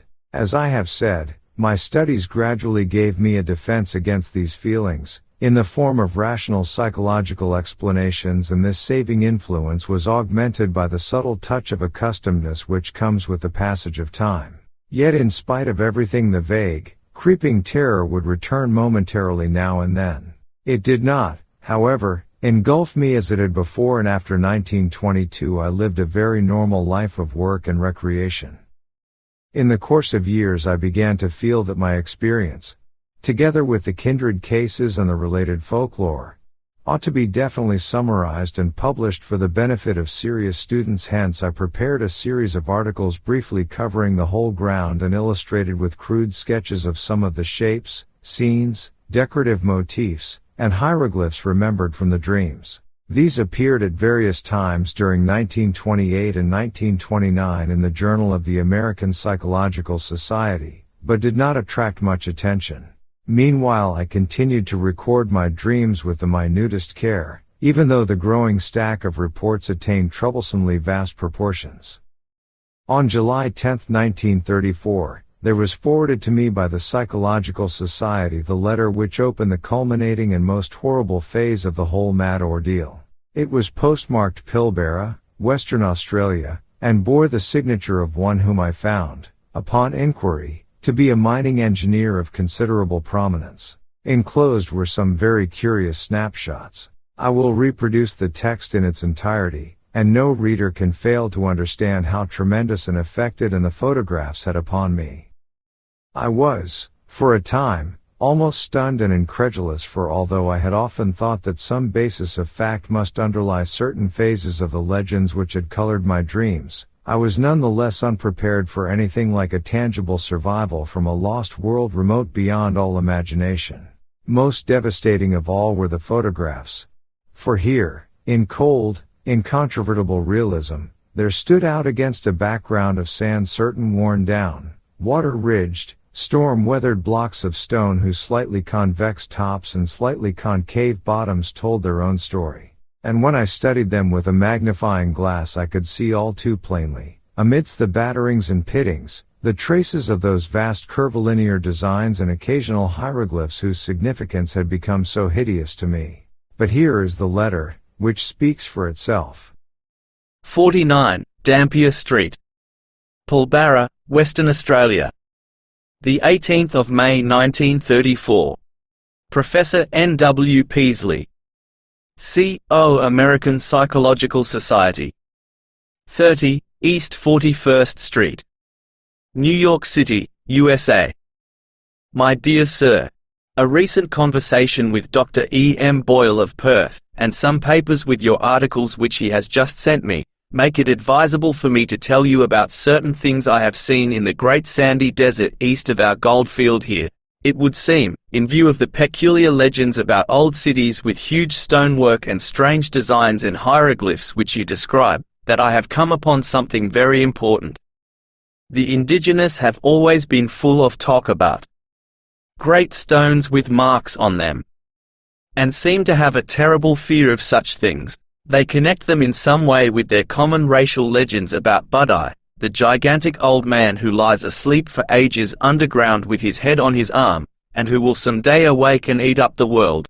There are some very old and half-forgotten tales of enormous underground huts of great stones, where passages lead down, and where horrible things have happened. The indigenous claim that once some warriors, fleeing in battle, went down into one and never came back, but that frightful winds began to blow from the place soon after they went down. However, there usually isn't much in what these natives say. But what I have to tell is more than this. 2 years ago, when I was prospecting about 500 miles east in the desert, I came on a lot of queer pieces of dressed stone, perhaps 3 feet by 2 feet by 2 feet in size, and weathered and pitted to the very limit. At first I couldn't find any of the marks the indigenous told about, but when I looked close enough I could make out some deeply carved lines in spite of the weathering. They were peculiar curves, just like what the blacks had tried to describe.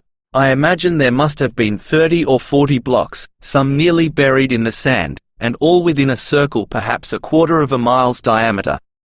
When I saw some, I looked around closely for more, and made a careful reckoning of the place with my instruments. I also took pictures of 10 or 12 of the most typical blocks, and will enclose the prints for you to see. I turned my information and pictures over to the government at Perth, but they have done nothing with them. Then I met Dr. Boyle, who had read your articles in the Journal of the American Psychological Society, and in time happened to mention the stones. He was enormously interested, and became quite excited when I showed him my snapshots, saying that the stones and markings were just like those of the masonry you had dreamed about and seen described in legends. He meant to write you, but was delayed. Meanwhile he sent me most of the magazines with your articles, and I saw at once from your drawings and descriptions that my stones are certainly the kind you mean. You can appreciate this from the enclosed prints. Later on you will hear directly from Dr. Boyle. Now I can understand how important all this will be to you.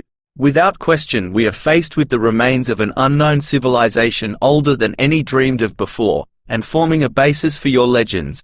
As a mining engineer, I have some knowledge of geology, and can tell you that these blocks are so ancient they frighten me. They are mostly sandstone and granite, though one is almost certainly made of a queer sort of cement or concrete. They bear evidence of water action, as if this part of the world had been submerged and come up again after long ages, all since these blocks were made and used. It is a matter of hundreds of thousands of years, or heaven knows how much more. I don't like to think about it. In view of your previous diligent work in tracking down the legends and everything connected with them, I cannot doubt but that you will want to lead an expedition to the desert and make some archaeological excavations. Both Dr. Boyle and I are prepared to cooperate in such work if you, or organizations known to you, can furnish the funds. I can get together a dozen miners for the heavy digging. The blacks would be of no use, for I've found that they have an almost maniacal fear of this particular spot. Boyle and I are saying nothing to others, for you very obviously ought to have precedence in any discoveries or credit.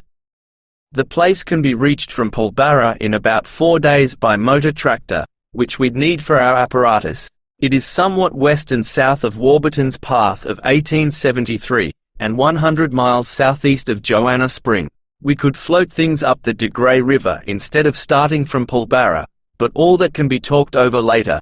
Roughly, the stones lie at a point about 22 degrees 3 minutes 14 seconds south latitude, 125 degrees 0 minutes 39 seconds east longitude.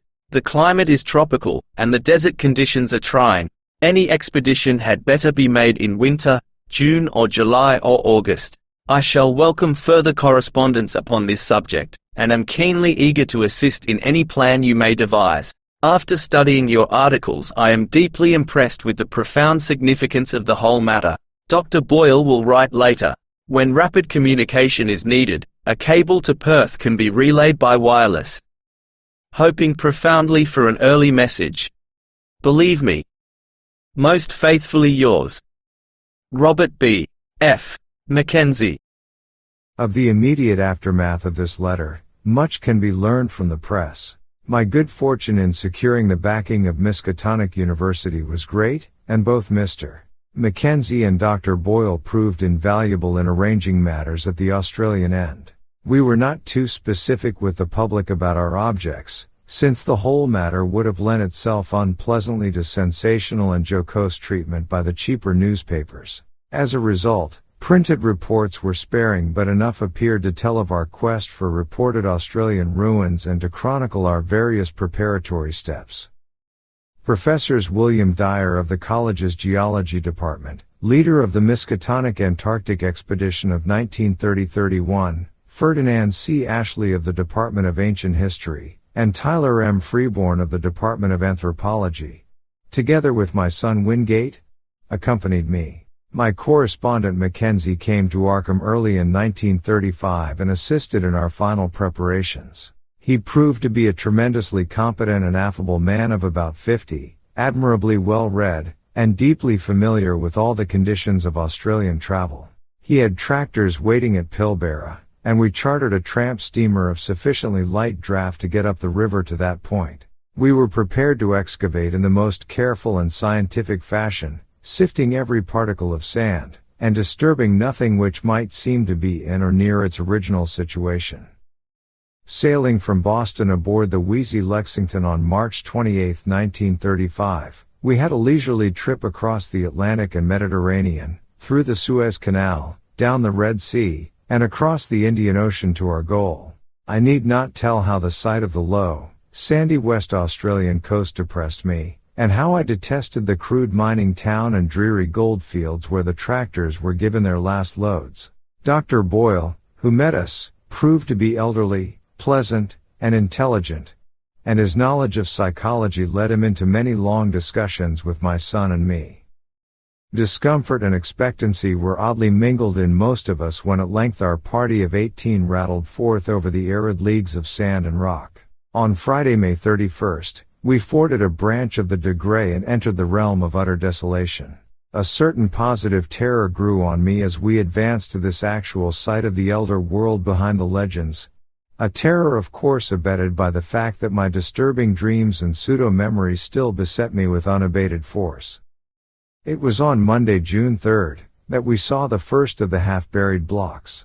I cannot describe the emotions with which I actually touched, in objective reality, a fragment of cyclopean masonry in every respect like the blocks and the walls of my dream buildings. There was a distinct trace of carving, and my hands trembled as I recognized part of a curvilinear decorative scheme made hellish to me through years of tormenting nightmare and baffling research. A month of digging brought a total of some 1,250 blocks in varying stages of wear and disintegration. Most of these were carven megaliths with curved tops and bottoms. A minority were smaller, flatter, plain-surfaced, and square or octagonally cut. like those of the floors and pavements in my dreams, while a few were singularly massive and curved or slanted in such a manner as to suggest use in vaulting or groining, or as parts of arches or round window casings. The deeper, and the farther north and east, we dug, the more blocks we found, though we still failed to discover any trace of arrangement among them. Professor Dyer was appalled at the measureless age of the fragments, and Freeborn found traces of symbols which fitted darkly into certain Papuan and Polynesian legends of infinite antiquity. The condition and scattering of the blocks told mutely of vertiginous cycles of time and geologic upheavals of cosmic savagery. We had an aeroplane with us, and my son Wingate would often go up to different heights and scan the sand and rock waste for signs of dim, large-scale outlines, either differences of level or trails of scattered blocks. His results were virtually negative, for whenever he would one day think he had glimpsed some significant trend, he would on his next trip find the impression replaced by another equally insubstantial, a result of the shifting, wind-blown sand. One or two of these ephemeral suggestions, though, affected me queerly and disagreeably.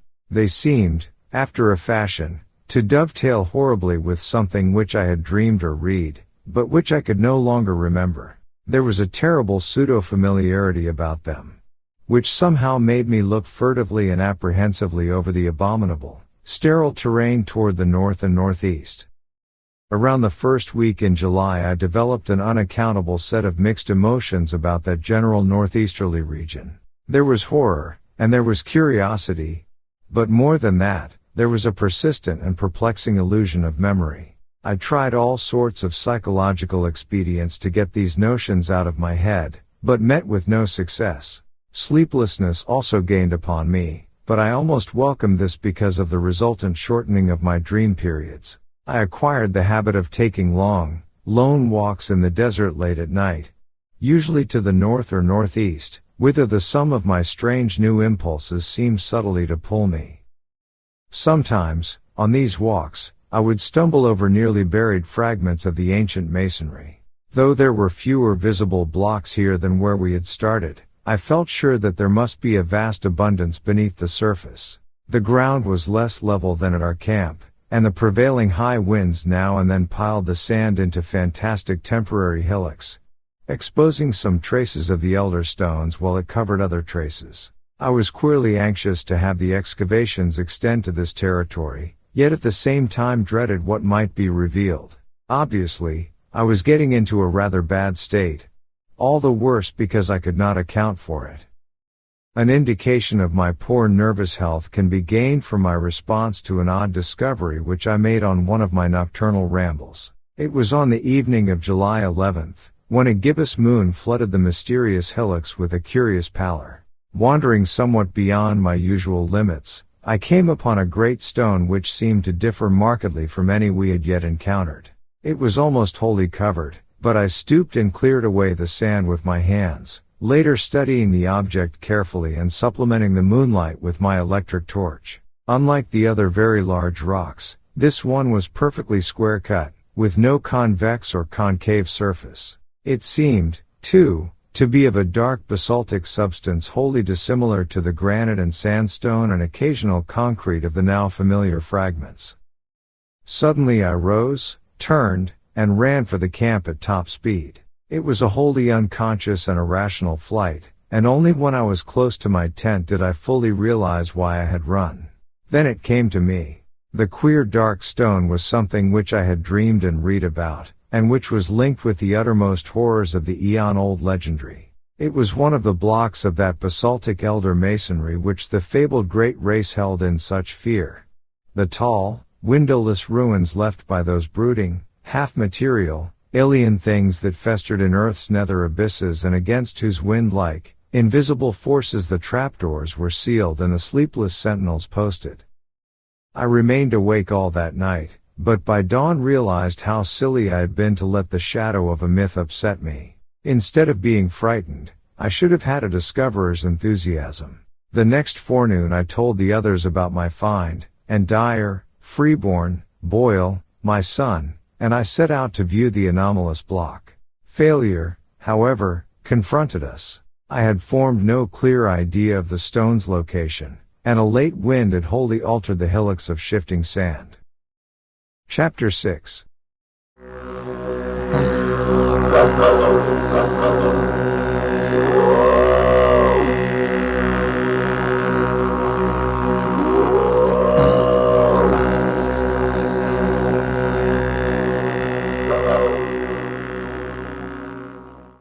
I come now to the crucial and most difficult part of my narrative.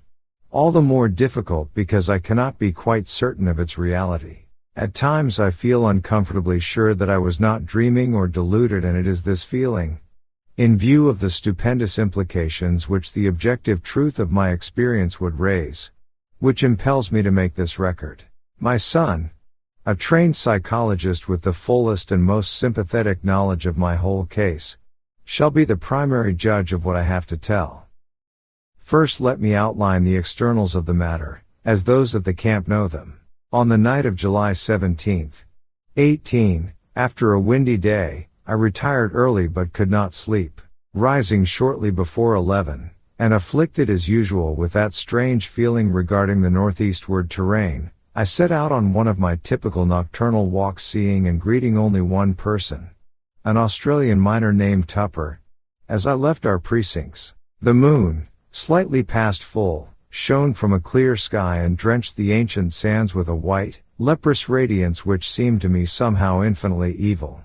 There was no longer any wind, nor did any return for nearly 5 hours, as amply attested by Tupper and others who did not sleep through the night. The Australian last saw me walking rapidly across the pallid, secret guarding hillocks toward the northeast. About 3:30 a.m. a violent wind blew up, waking everyone in camp and felling 3 of the tents.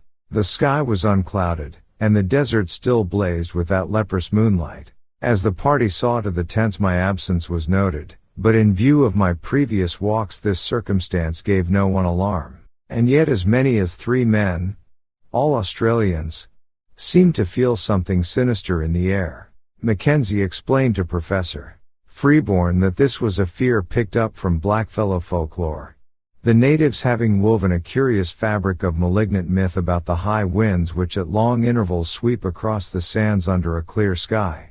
Such winds, it is whispered, blow out of the great stone huts under the ground where terrible things have happened, and are never felt except near places where the big marked stones are scattered. Close to 4 the gale subsided as suddenly as it had begun, leaving the sand hills in new and unfamiliar shapes. It was just past 5, with the bloated, fungoid moon sinking in the west, when I staggered into camp, hatless, tattered, features scratched and ensanguined, and without my electric torch. Most of the men had returned to bed, but Professor Dyer was smoking a pipe in front of his tent. Seeing my winded and almost frenzied state, he called Dr. Boyle, and the 2 of them got me on my cot and made me comfortable. My son, roused by the stir, soon joined them, and they all tried to force me to lie still and attempt sleep. But there was no sleep for me. My psychological state was very extraordinary, different from anything I had previously suffered. After a time I insisted upon talking, nervously and elaborately explaining my condition. I told them I had become fatigued, and had lain down in the sand for a nap. There had, I said, been dreams even more frightful than usual. And when I was awaked by the sudden high wind my overwrought nerves had snapped. I had fled in panic, frequently falling over half-buried stones and thus gaining my tattered and bedraggled aspect. I must have slept long, hence the hours of my absence. Of anything strange either seen or experienced I hinted absolutely nothing, exercising the greatest self-control in that respect. But I spoke of a change of mind regarding the whole work of the expedition, and earnestly urged a halt in all digging toward the northeast. My reasoning was patently weak, for I mentioned a dearth of blocks, a wish not to offend the superstitious miners, a possible shortage of funds from the college, and other things either untrue or irrelevant. Naturally, no one paid the least attention to my new wishes, not even my son, whose concern for my health was very obvious. The next day I was up and around the camp, but took no part in the excavations. Seeing that I could not stop the work, I decided to return home as soon as possible for the sake of my nerves, and made my son promise to fly me in the plane to Perth, 1,000 miles to the southwest. As soon as he had surveyed the region I wished let alone, if, I reflected, the thing I had seen was still visible, I might decide to attempt a specific warning even at the cost of ridicule. It was just conceivable that the miners who knew the local folklore might back me up. Humoring me, my son made the survey that very afternoon, flying over all the terrain my walk could possibly have covered. Yet nothing of what I had found remained in sight. It was the case of the anomalous basalt block all over again.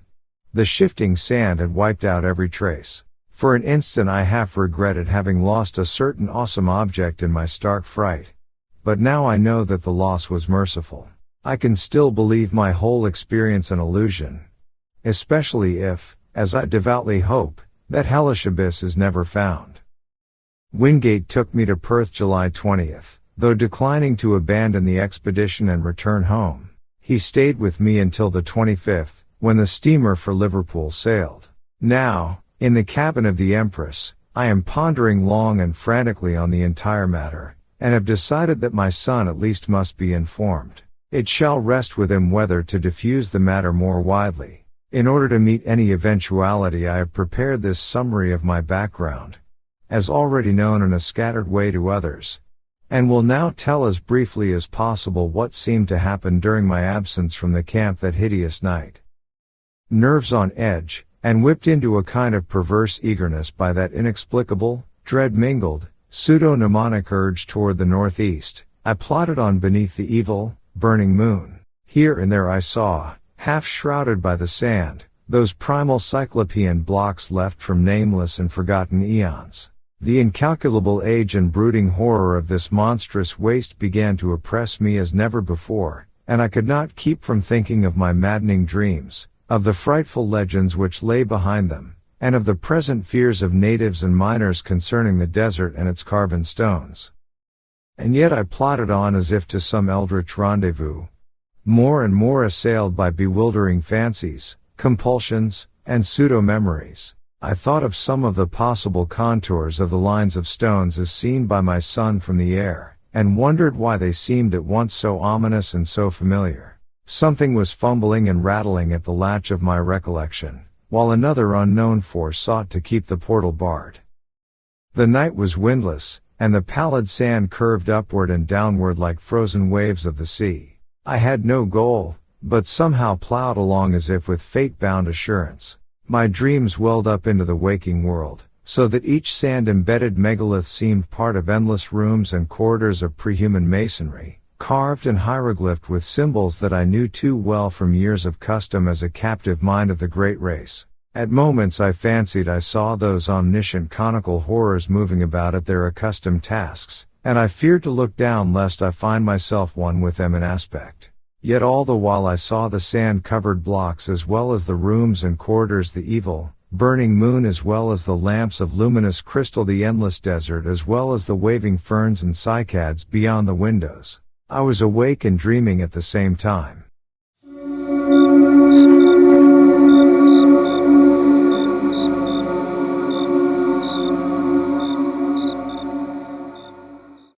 I do not know how long or how far, or indeed, in just what direction, I had walked when I first spied the heap of blocks bared by the day's wind.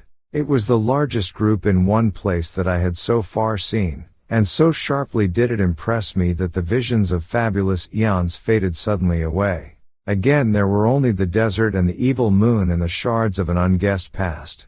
I drew close and paused, and cast the added light of my electric torch over the tumbled pile. A hillock had blown away, leaving a low, irregularly round mass of megaliths and smaller fragments some 40 feet across and from 2 to 8 feet high. From the very outset I realized that there was some utterly unprecedented quality about these stones. Not only was the mere number of them quite without parallel, but something in the sand-worn traces of design arrested me as I scanned them under the mingled beams of the moon and my torch. Not that any one differed essentially from the earlier specimens we had found.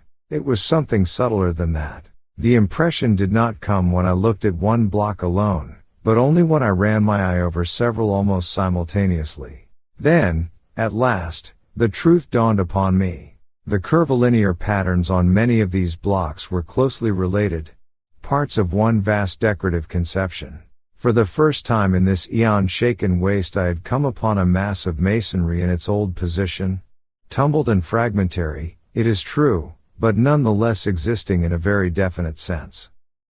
Mounting at a low place, I clambered laboriously over the heap here and there, clearing away the sand with my fingers, and constantly striving to interpret varieties of size, shape, and style, and relationships of design. After a while I could vaguely guess at the nature of the bygone structure, and at the designs which had once stretched over the vast surfaces of the primal masonry. The perfect identity of the whole with some of my dream glimpses appalled and unnerved me. This was once a cyclopean corridor 30 feet tall, paved with octagonal blocks and solidly vaulted overhead. There would have been rooms opening off on the right, and at the farther end one of those strange inclined planes would have wound down to still lower depths. I started violently as these conceptions occurred to me, for there was more in them than the blocks themselves had supplied. How did I know that this level should have been far underground? How did I know that the plane leading upward should have been behind me? How did I know that the long subterranean passage to the square of pillars ought to lie on the left one level above me? How did I know that the room of machines, and the rightward leading tunnel to the central archives, ought to lie 2 levels below? How did I know that there would be one of those horrible, metal-banded trapdoors at the very bottom, 4 levels down? Bewildered by this intrusion from the dream world, I found myself shaking and bathed in a cold perspiration. Then, as a last, intolerable touch, I felt that faint, insidious stream of cool air trickling upward from a depressed place near the center of the huge heap.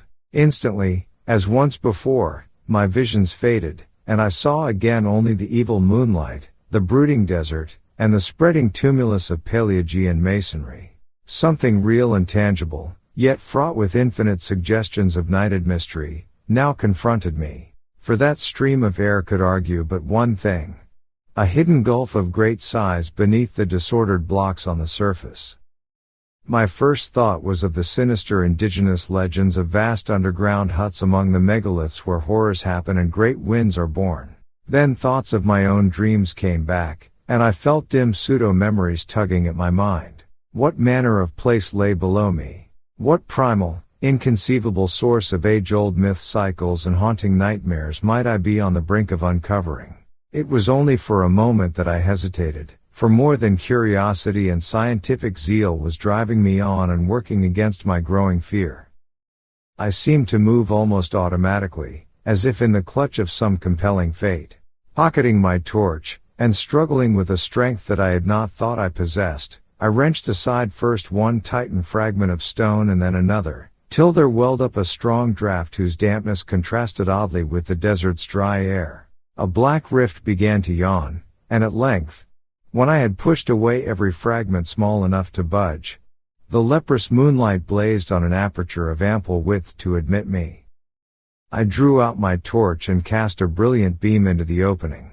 Below me was a chaos of tumbled masonry, sloping roughly down toward the north at an angle of about 45 degrees, and evidently the result of some bygone collapse from above. Between its surface and the ground level was a gulf of impenetrable blackness at whose upper edge were signs of gigantic, stress-heaved vaulting. At this point, it appeared, the desert's sands lay directly upon a floor of some titan structure of Earth's youth. How preserved through eons of geologic convulsion I could not then and cannot now even attempt to guess.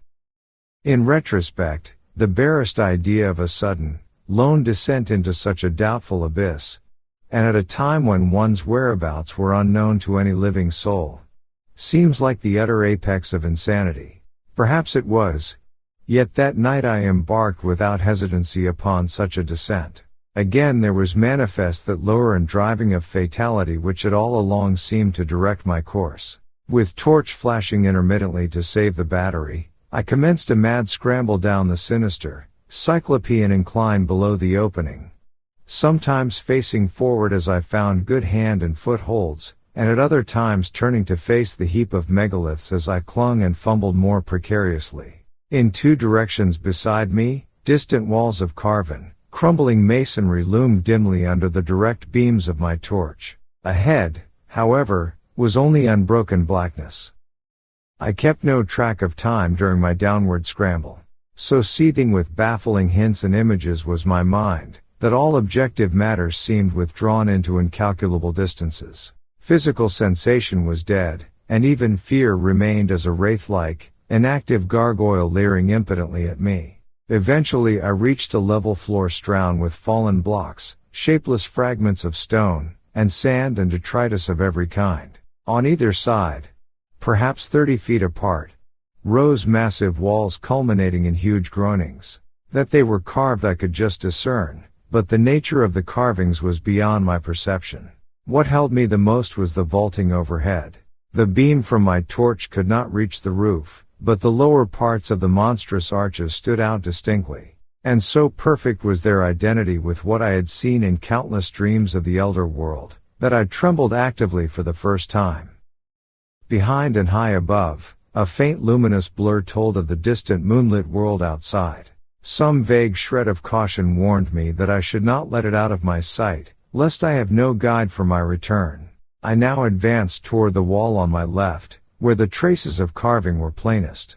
The littered floor was nearly as hard to traverse as the downward heap had been, but I managed to pick my difficult way.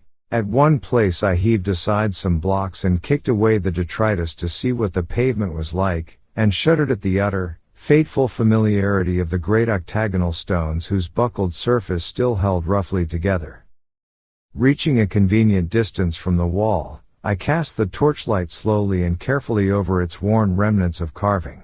Some bygone influx of water seemed to have acted on the sandstone surface, while there were curious incrustations which I could not explain. In places the masonry was very loose and distorted, and I wondered how many eons more this primal, hidden edifice could keep its remaining traces of form amidst Earth's heavings.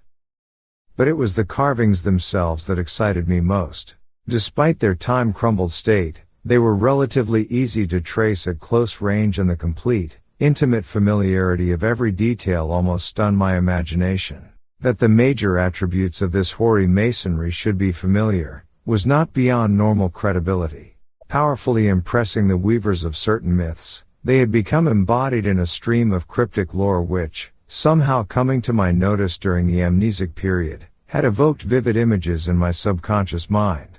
But how could I explain the exact and minute fashion in which each line and spiral of these strange designs tallied with what I had dreamt for more than a score of years? What obscure, forgotten iconography could have reproduced each subtle shading and nuance which so persistently, exactly, and unvaryingly besieged my sleeping vision night after night? For this was no chance or remote resemblance.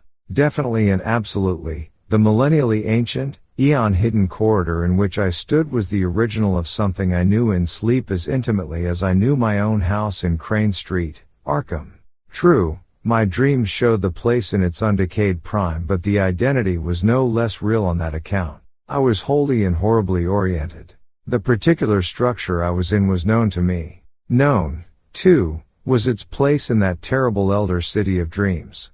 That I could visit unerringly any point in that structure or in that city which had escaped the changes and devastations of uncounted ages, I realized with hideous and instinctive certainty. What in God's name could all this mean? How had I come to know what I knew? And what awful reality could lie behind those antique tales of the beings who had dwelt in this labyrinth of primordial stone? Words can convey only fractionally the welter of dread and bewilderment which ate at my spirit. I knew this place. I knew what lay before me, and what had lain overhead before the myriad towering stories had fallen to dust and debris in the desert. No need now, I thought with a shudder, to keep that faint blur of moonlight in view. I was torn betwixt a longing to flee and a feverish mixture of burning curiosity and driving fatality. What had happened to this monstrous megalopolis of Eld in the millions of years since the time of my dreams? Of the subterranean mazes which had underlain the city and linked all its Titan towers, how much had still survived the writhings of Earth's crust? Had I come upon a whole buried world of unholy archaism? Could I still find the house of the writing master, and the tower where Ska, a captive mind from the star-headed vegetable carnivores of Antarctica, had chiseled certain pictures on the blank spaces of the walls? Would the passage at the second level down, to the hall of the alien minds, be still unchoked and traversable? In that hall the captive mind of an incredible entity, a half-plastic denizen of the hollow interior of an unknown trans-Plutonian planet 18 million years in the future, had kept a certain thing which it had modeled from clay. I shut my eyes and put my hand to my head in a vain, pitiful effort to drive these insane dream fragments from my consciousness. Then, for the first time, I felt acutely the coolness, motion, and dampness of the surrounding air. Shuddering, I realized that a vast chain of eon-dead black gulfs must indeed be yawning somewhere beyond and below me. I thought of the frightful chambers and corridors and inclines as I recalled them from my dreams. Would the way to the central archive still be open? Again that driving fatality tugged insistently at my brain as I recalled the awesome records that once lay cased in those rectangular vaults of rustless metal. There, said the dreams and legends, had reposed the whole history, past and future, of the cosmic space-time continuum. Written by captive minds from every orb and every age in the solar system. Madness, of course. But had I not now stumbled into a nighted world as mad as I thought of the locked metal shelves, and of the curious knob twistings needed to open each one. My own came vividly into my consciousness. How often had I gone through that intricate routine of varied turns and pressures in the terrestrial vertebrate section on the lowest level.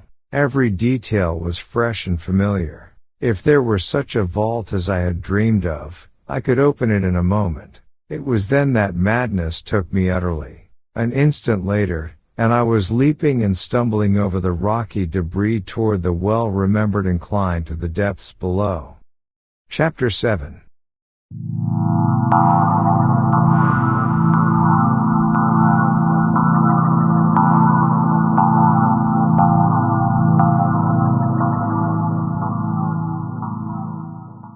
From that point forward my impressions are scarcely to be relied on.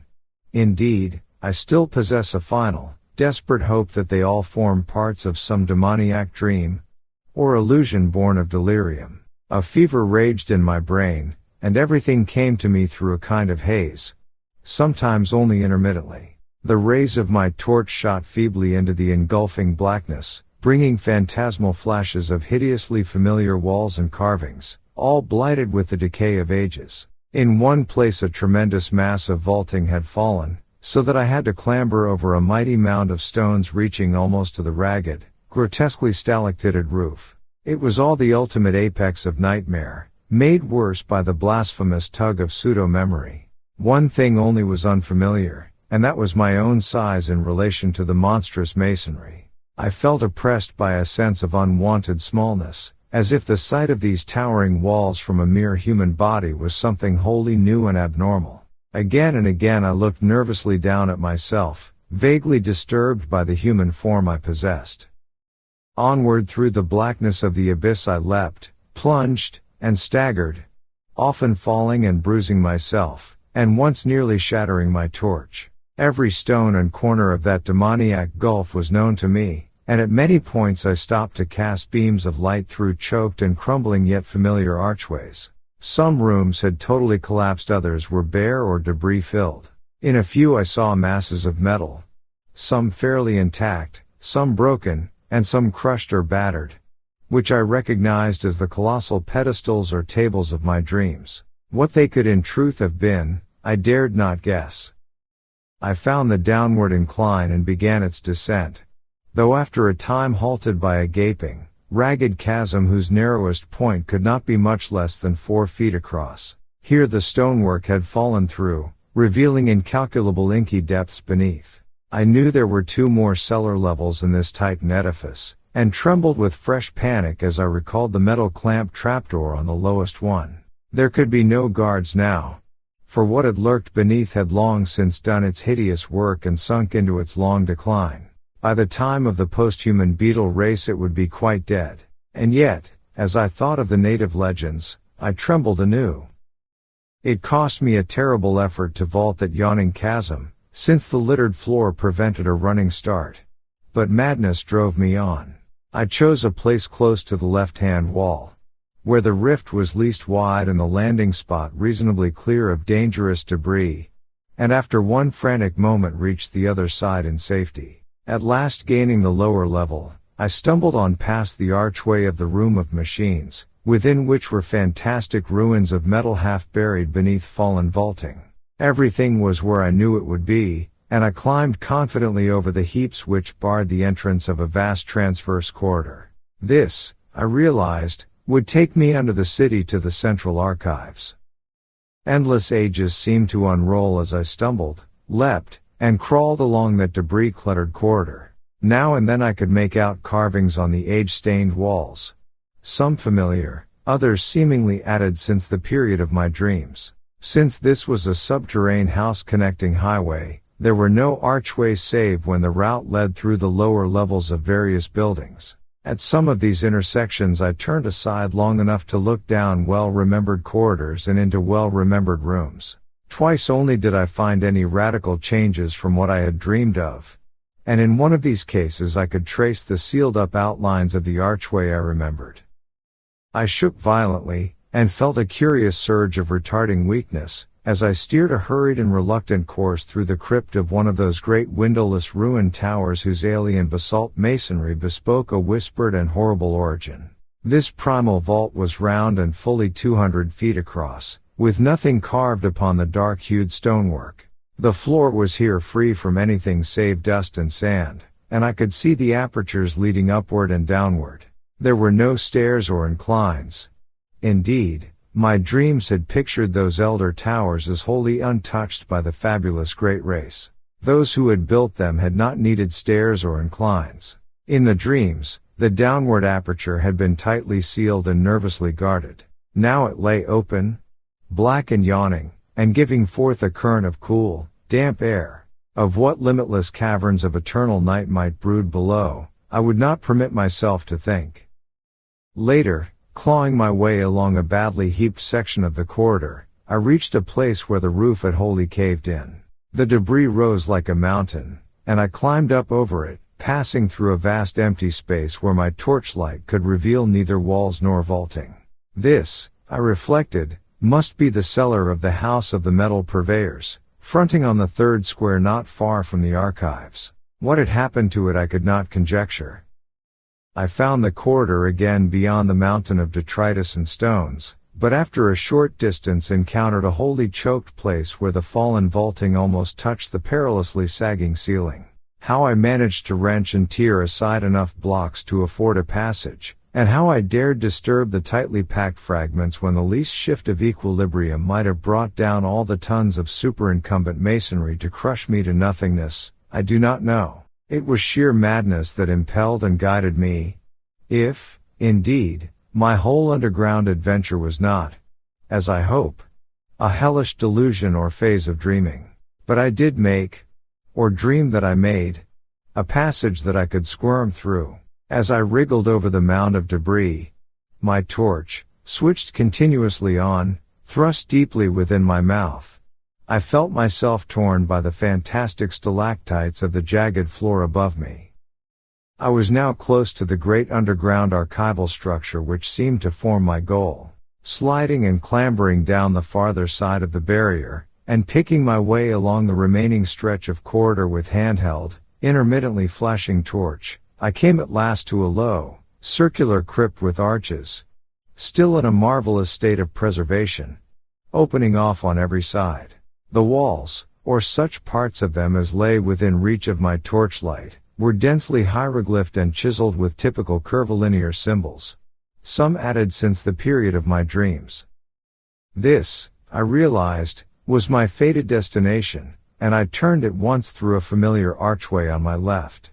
That I could find a clear passage up and down the incline to all the surviving levels, I had oddly little doubt. This vast, earth-protected pile, housing the annals of all the solar system, had been built with supernal skill and strength to last as long as that system itself. Blocks of stupendous size, poised with mathematical genius and bound with cements of incredible toughness, had combined to form a mass as firm as the planet's rocky core. Here, after ages more prodigious than I could sanely grasp, its buried bulk stood in all its essential contours, the vast, dust-drifted floors scarce sprinkled with the litter elsewhere so dominant.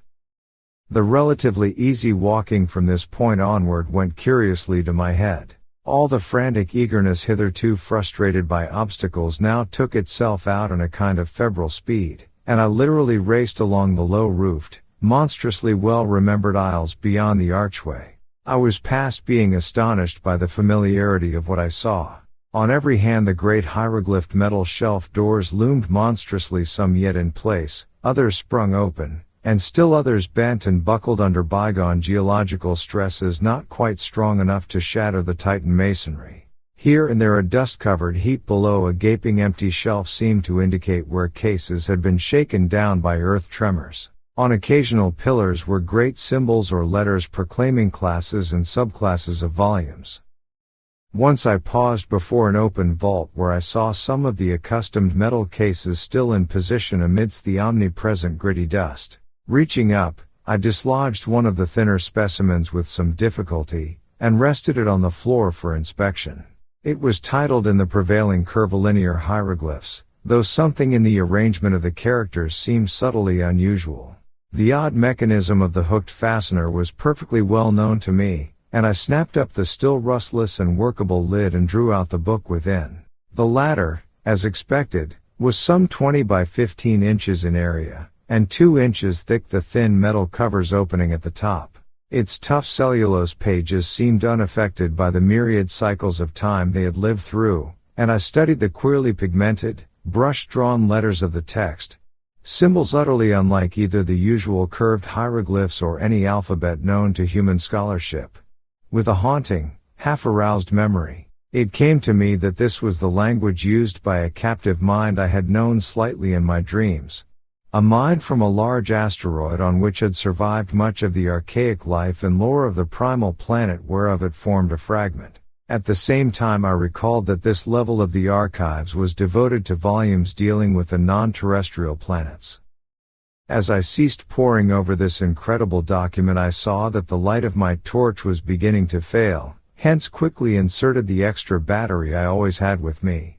Then, armed with the stronger radiance, I resumed my feverish racing through unending tangles of aisles and corridors, recognizing now and then some familiar shelf, and vaguely annoyed by the acoustic conditions which made my footfalls echo incongruously in these catacombs of eon-long death and silence. The very prints of my shoes behind me in the millennially untrodden dust made me shudder. Never before, if my mad dreams held anything of truth, had human feet pressed upon those immemorial pavements. Of the particular goal of my insane racing, my conscious mind held no hint. There was, however, some force of evil potency pulling at my dazed will and buried recollections, so that I vaguely felt I was not running at random. I came to a downward incline and followed it to profounder depths. Floors flashed by me as I raced, but I did not pause to explore them. In my whirling brain there had begun to beat a certain rhythm which set my right hand twitching in unison. I wanted to unlock something, and felt that I knew all the intricate twists and pressures needed to do it. It would be like a modern safe with a combination lock. Dream or not, I had once known and still knew. How any dream, or scrap of unconsciously absorbed legend, could have taught me a detail so minute, so intricate, and so complex, I did not attempt to explain to myself. I was beyond all coherent thought. For was not this whole experience, this shocking familiarity with a set of unknown ruins, and this monstrously exact identity of everything before me with what only dreams and scraps of myth could have suggested, a horror beyond all reason? Probably it was my basic conviction then, as it is now during my saner moments, that I was not awake at all, and that the entire buried city was a fragment of febrile hallucination. Eventually I reached the lowest level and struck off to the right of the incline. For some shadowy reason I tried to soften my steps, even though I lost speed thereby. There was a space I was afraid to cross on this last, deeply buried floor, and as I drew near it I recalled what thing in that space I feared. It was merely one of the metal barred and closely guarded trapdoors. There would be no guards now, and on that account I trembled and tiptoed as I had done in passing through that black basalt vault where a similar trapdoor had yawned. I felt a current of cool, damp air, as I had felt there, and wished that my course led in another direction. Why I had to take the particular course I was taking, I did not know. When I came to the space I saw that the trapdoor yawned widely open.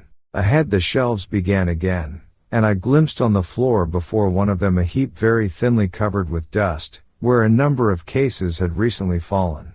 At the same moment a fresh wave of panic clutched me, though for some time I could not discover why. Heaps of fallen cases were not uncommon, for all through the eons this lightless labyrinth had been racked by the heavings of earth and had echoed at intervals to the deafening clatter of toppling objects. It was only when I was nearly across the space that I realized why I shook so violently.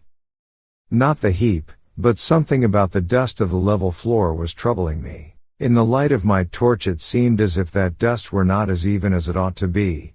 There were places where it looked thinner, as if it had been disturbed not many months before. I could not be sure, for even the apparently thinner places were dusty enough, yet a certain suspicion of regularity in the fancied unevenness was highly disquieting. When I brought the torchlight close to one of the queer places I did not like what I saw, for the illusion of regularity became very great. It was as if there were regular lines of composite impressions that went in threes, each slightly over a foot square, and consisting of 5 nearly circular 3-inch prints, one in advance of the other 4.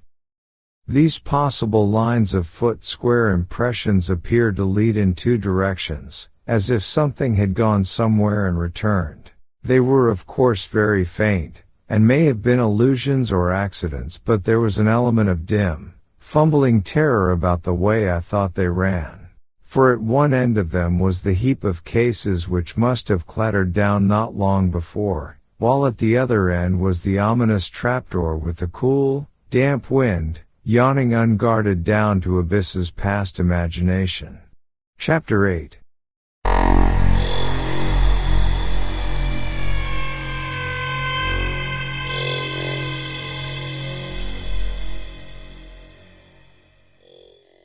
That my strange sense of compulsion was deep and overwhelming is shown by its conquest of my fear. No rational motive could have drawn me on after that hideous suspicion of prints and the creeping dream memories it excited. Yet my right hand, even as it shook with fright, still twitched rhythmically in its eagerness to turn a lock it hoped to find. Before I knew it I was past the heap of lately fallen cases and running on tiptoe through aisles of utterly unbroken dust toward a point which I seemed to know morbidly, horribly well. My mind was asking itself questions whose origin and relevancy I was only beginning to guess. Would the shelf be reachable by a human body?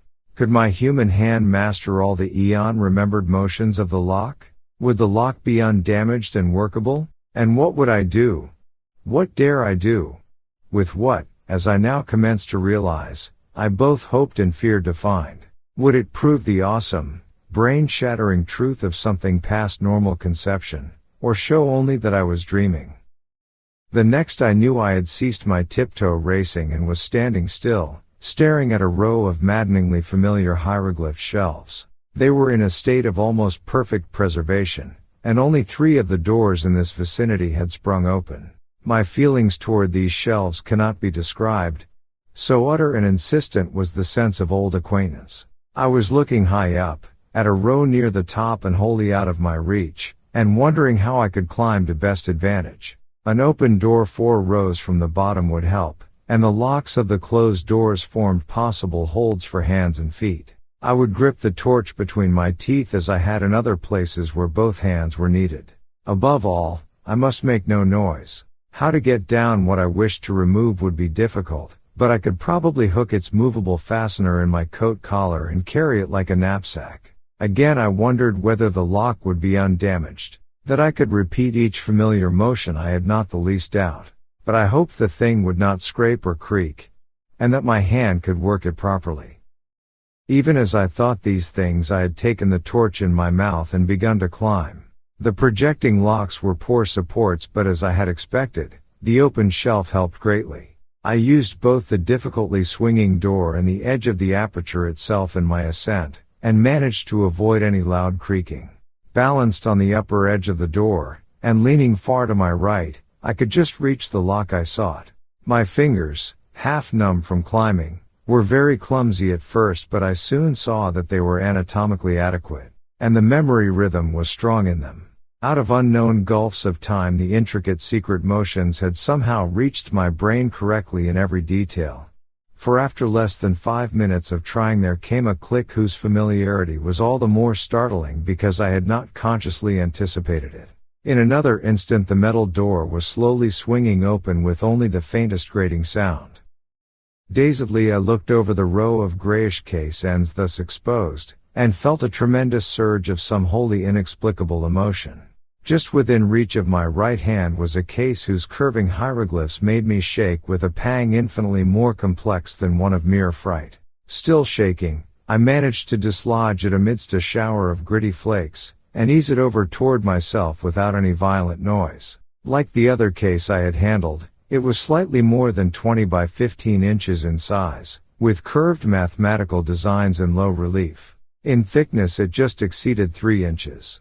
Crudely wedging it between myself and the surface I was climbing, I fumbled with the fastener and finally got the hook free. Lifting the cover, I shifted the heavy object to my back, and let the hook catch hold of my collar. Hands now free, I awkwardly clambered down to the dusty floor, and prepared to inspect my prize. Kneeling in the gritty dust, I swung the case around and rested it in front of me. My hands shook, and I dreaded to draw out the book within almost as much as I longed, and felt compelled, to do so. It had very gradually become clear to me what I ought to find, and this realization nearly paralyzed my faculties. If the thing were there, and if I were not dreaming, the implications would be quite beyond the power of the human spirit to bear. What tormented me most was my momentary inability to feel that my surroundings were a dream. The sense of reality was hideous, and again becomes so as I recall the scene. At length I tremblingly pulled the book from its container and stared fascinatedly at the well-known hieroglyphs on the cover. It seemed to be in prime condition, and the curvilinear letters of the title held me in almost as hypnotized a state as if I could read them. Indeed, I cannot swear that I did not actually read them in some transient and terrible access of abnormal memory. I do not know how long it was before I dared to lift that thin metal cover. I temporized and made excuses to myself. I took the torch from my mouth and shut it off to save the battery. Then, in the dark, I screwed up my courage, finally lifting the cover without turning on the light. Last of all I did indeed flash the torch upon the exposed page, steeling myself in advance to suppress any sound no matter what I should find. I looked for an instant, then almost collapsed. Clenching my teeth, however, I kept silence. I sank wholly to the floor and put a hand to my forehead amidst the engulfing blackness. What I dreaded and expected was there. Either I was dreaming, or time and space had become a mockery. I must be dreaming. But I would test the horror by carrying this thing back and showing it to my son if it were indeed a reality. My head swam frightfully, even though there were no visible objects in the unbroken gloom to swirl around me. Ideas and images of the starkest terror, excited by vistas which my glimpse had opened up, began to throng in upon me and cloud my senses. I thought of those possible prints in the dust, and trembled at the sound of my own breathing as I did so. Once again I flashed on the light and looked at the page as a serpent's victim may look at his destroyer's eyes and fangs. Then, with clumsy fingers in the dark, I closed the book, put it in its container, and snapped the lid and the curious hooked fastener. This was what I must carry back to the outer world if it truly existed. If the whole abyss truly existed. If I, and the world itself, truly existed. Just when I tottered to my feet and commenced my return I cannot be certain. It comes to me oddly, as a measure of my sense of separation from the normal world, that I did not even once look at my watch during those hideous hours underground.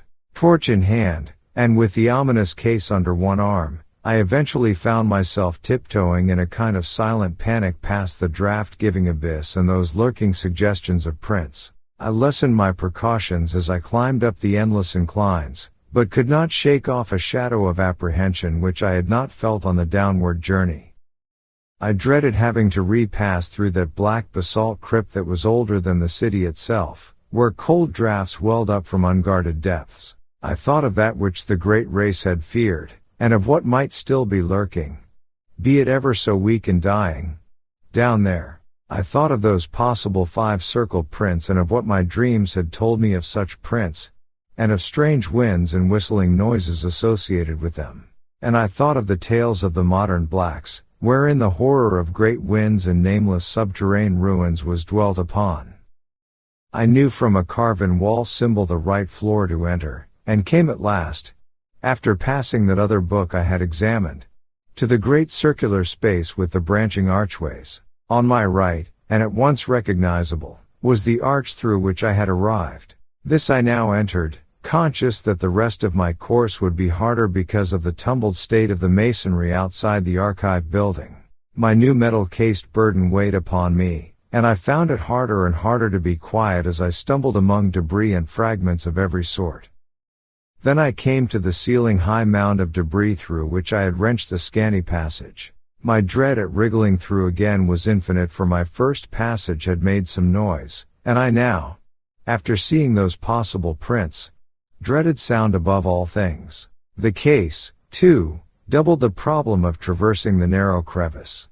But I clambered up the barrier as best I could, and pushed the case through the aperture ahead of me. Then, torch in mouth, I scrambled through myself, my back torn as before by stalactites. As I tried to grasp the case again, it fell some distance ahead of me down the slope of the debris, making a disturbing clatter and arousing echoes which sent me into a cold perspiration. I lunged for it at once, and regained it without further noise.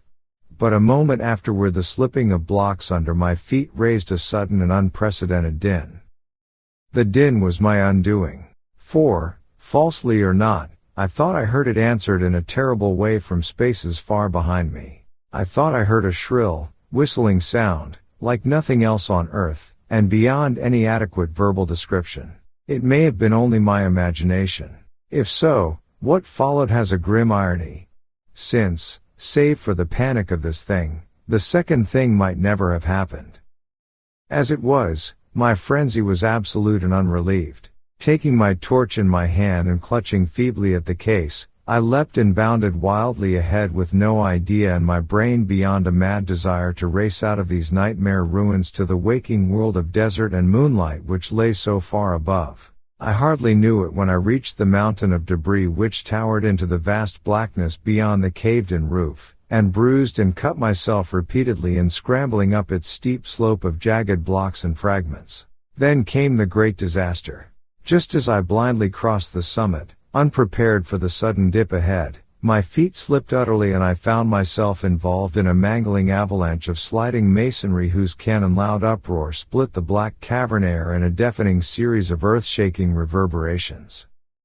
I have no recollection of emerging from this chaos, but a momentary fragment of consciousness shows me as plunging and tripping and scrambling along the corridor amidst the clangor, case and torch still with me.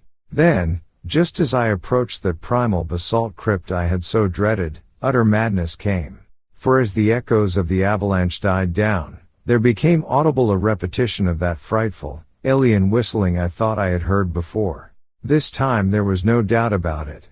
And what was worse, it came from a point not behind but ahead of me. Probably I shrieked aloud then. I have a dim picture of myself as flying through the hellish basalt vault of the elder things, and hearing that damnable alien sound piping up from the open, unguarded door of limitless nether blacknesses. There was a wind, too. Not merely a cool, damp draught, but a violent, purposeful blast belching savagely and frigidly from that abominable gulf whence the obscene whistling came.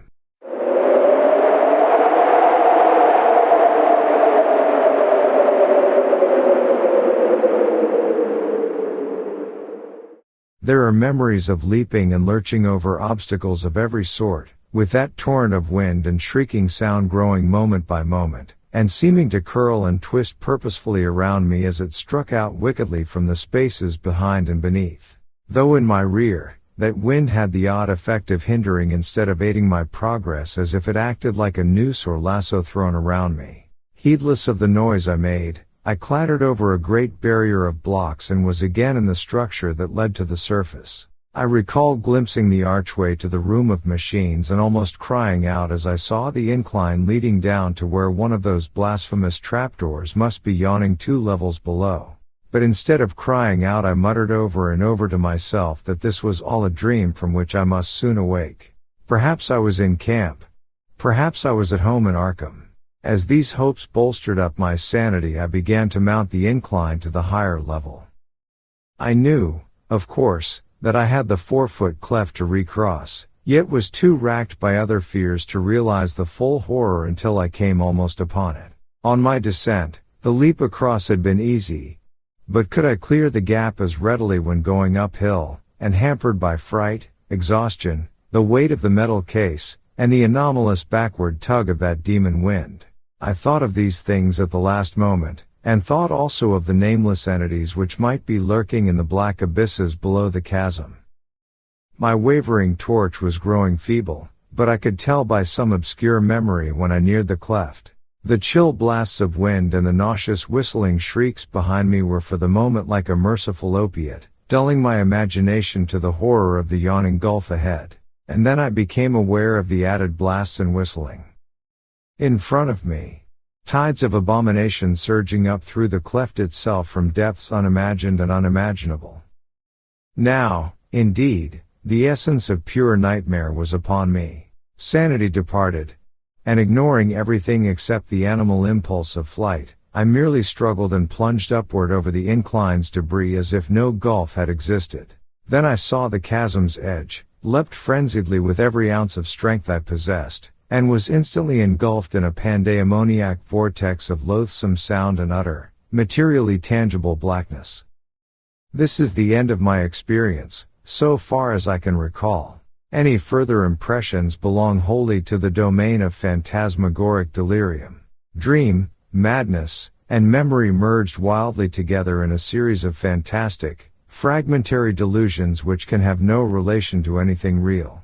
There was a hideous fall through incalculable leagues of viscous, sentient darkness, and a babel of noises utterly alien to all that we know of the earth and its organic life. Dormant, rudimentary senses seemed to start into vitality within me, telling of pits and voids peopled by floating horrors and leading to sunless crags and oceans and teeming cities of windowless basalt towers upon which no light ever shone. Secrets of the primal planet and its immemorial eons flashed through my brain without the aid of sight or sound, and there were known to me things which not even the wildest of my former dreams had ever suggested. And all the while cold fingers of damp vapor clutched and picked at me, and that eldritch, damnable whistling shrieked fiendishly above all the alternations of babel and silence in the whirlpools of darkness around. Afterward there were visions of the cyclopean city of my dreams, not in ruins, but just as I had dreamed of it. I was in my conical, non-human body again, and mingled with crowds of the great race and the captive minds who carried books up and down the lofty corridors and vast inclines. Then, superimposed upon these pictures, were frightful momentary flashes of a non-visual consciousness involving desperate struggles, a writhing free from clutching tentacles of whistling wind, an insane, bat-like flight through half-solid air, a feverish burrowing through the cyclone-whipped dark, and a wild stumbling and scrambling over fallen masonry. Once there was a curious, intrusive flash of half-sight, a faint, diffuse suspicion of bluish radiance far overhead. Then there came a dream of wind-pursued climbing and crawling, of wriggling into a blaze of sardonic moonlight through a jumble of debris which slid and collapsed after me amidst a morbid hurricane. It was the evil, monotonous beating of that maddening moonlight which at last told me of the return of what I had once known as the objective, waking world. I was clawing prone through the sands of the Australian desert, and around me shrieked such a tumult of wind as I had never before known on our planet's surface.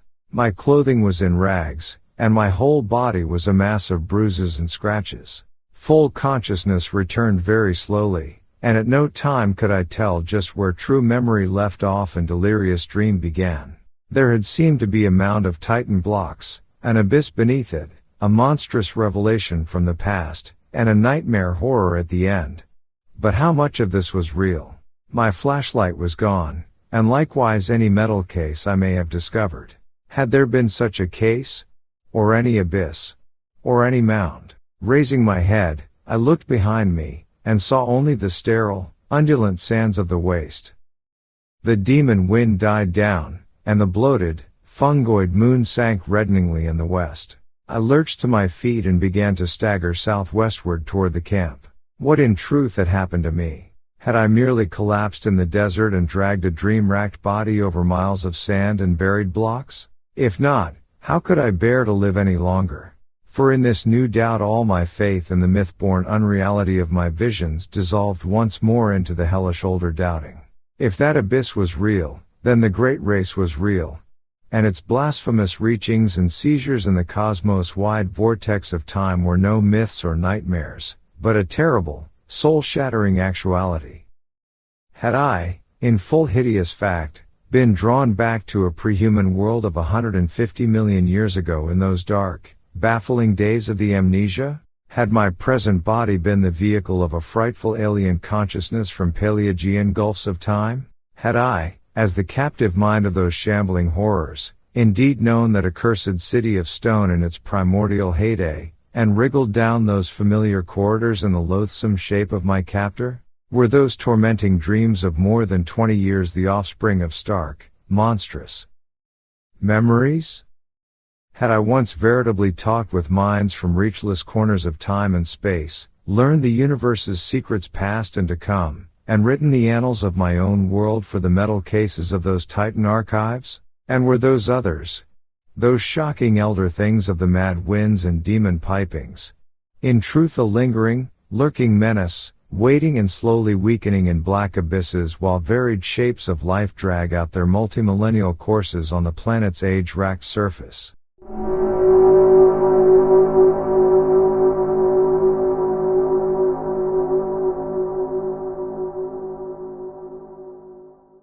I do not know. If that abyss and what it held were real, there is no hope. Then, all too truly, there lies upon this world of man a mocking and incredible shadow out of time. But mercifully, there is no proof that these things are other than fresh phases of my myth-born dreams. I did not bring back the metal case that would have been a proof, and so far those subterranean corridors have not been found. If the laws of the universe are kind, they will never be found. But I must tell my son what I saw or thought I saw, and let him use his judgment as a psychologist in gauging the reality of my experience, and communicating this account to others. I have said that the awful truth behind my tortured years of dreaming hinges absolutely upon the actuality of what I thought I saw in those cyclopean buried ruins. It has been hard for me literally to set down the crucial revelation, though no reader can have failed to guess it. Of course it lay in that book within the metal case, the case which I pried out of its forgotten lair amidst the undisturbed dust of a million centuries. No eye had seen, no hand had touched that book since the advent of man to this planet. And yet, when I flashed my torch upon it in that frightful megalithic abyss, I saw that the queerly pigmented letters on the brittle, eon-brown cellulose pages were not indeed any nameless hieroglyphs of Earth's youth. They were, instead, the letters of our familiar alphabet, spelling out the words of the English language, in my own handwriting.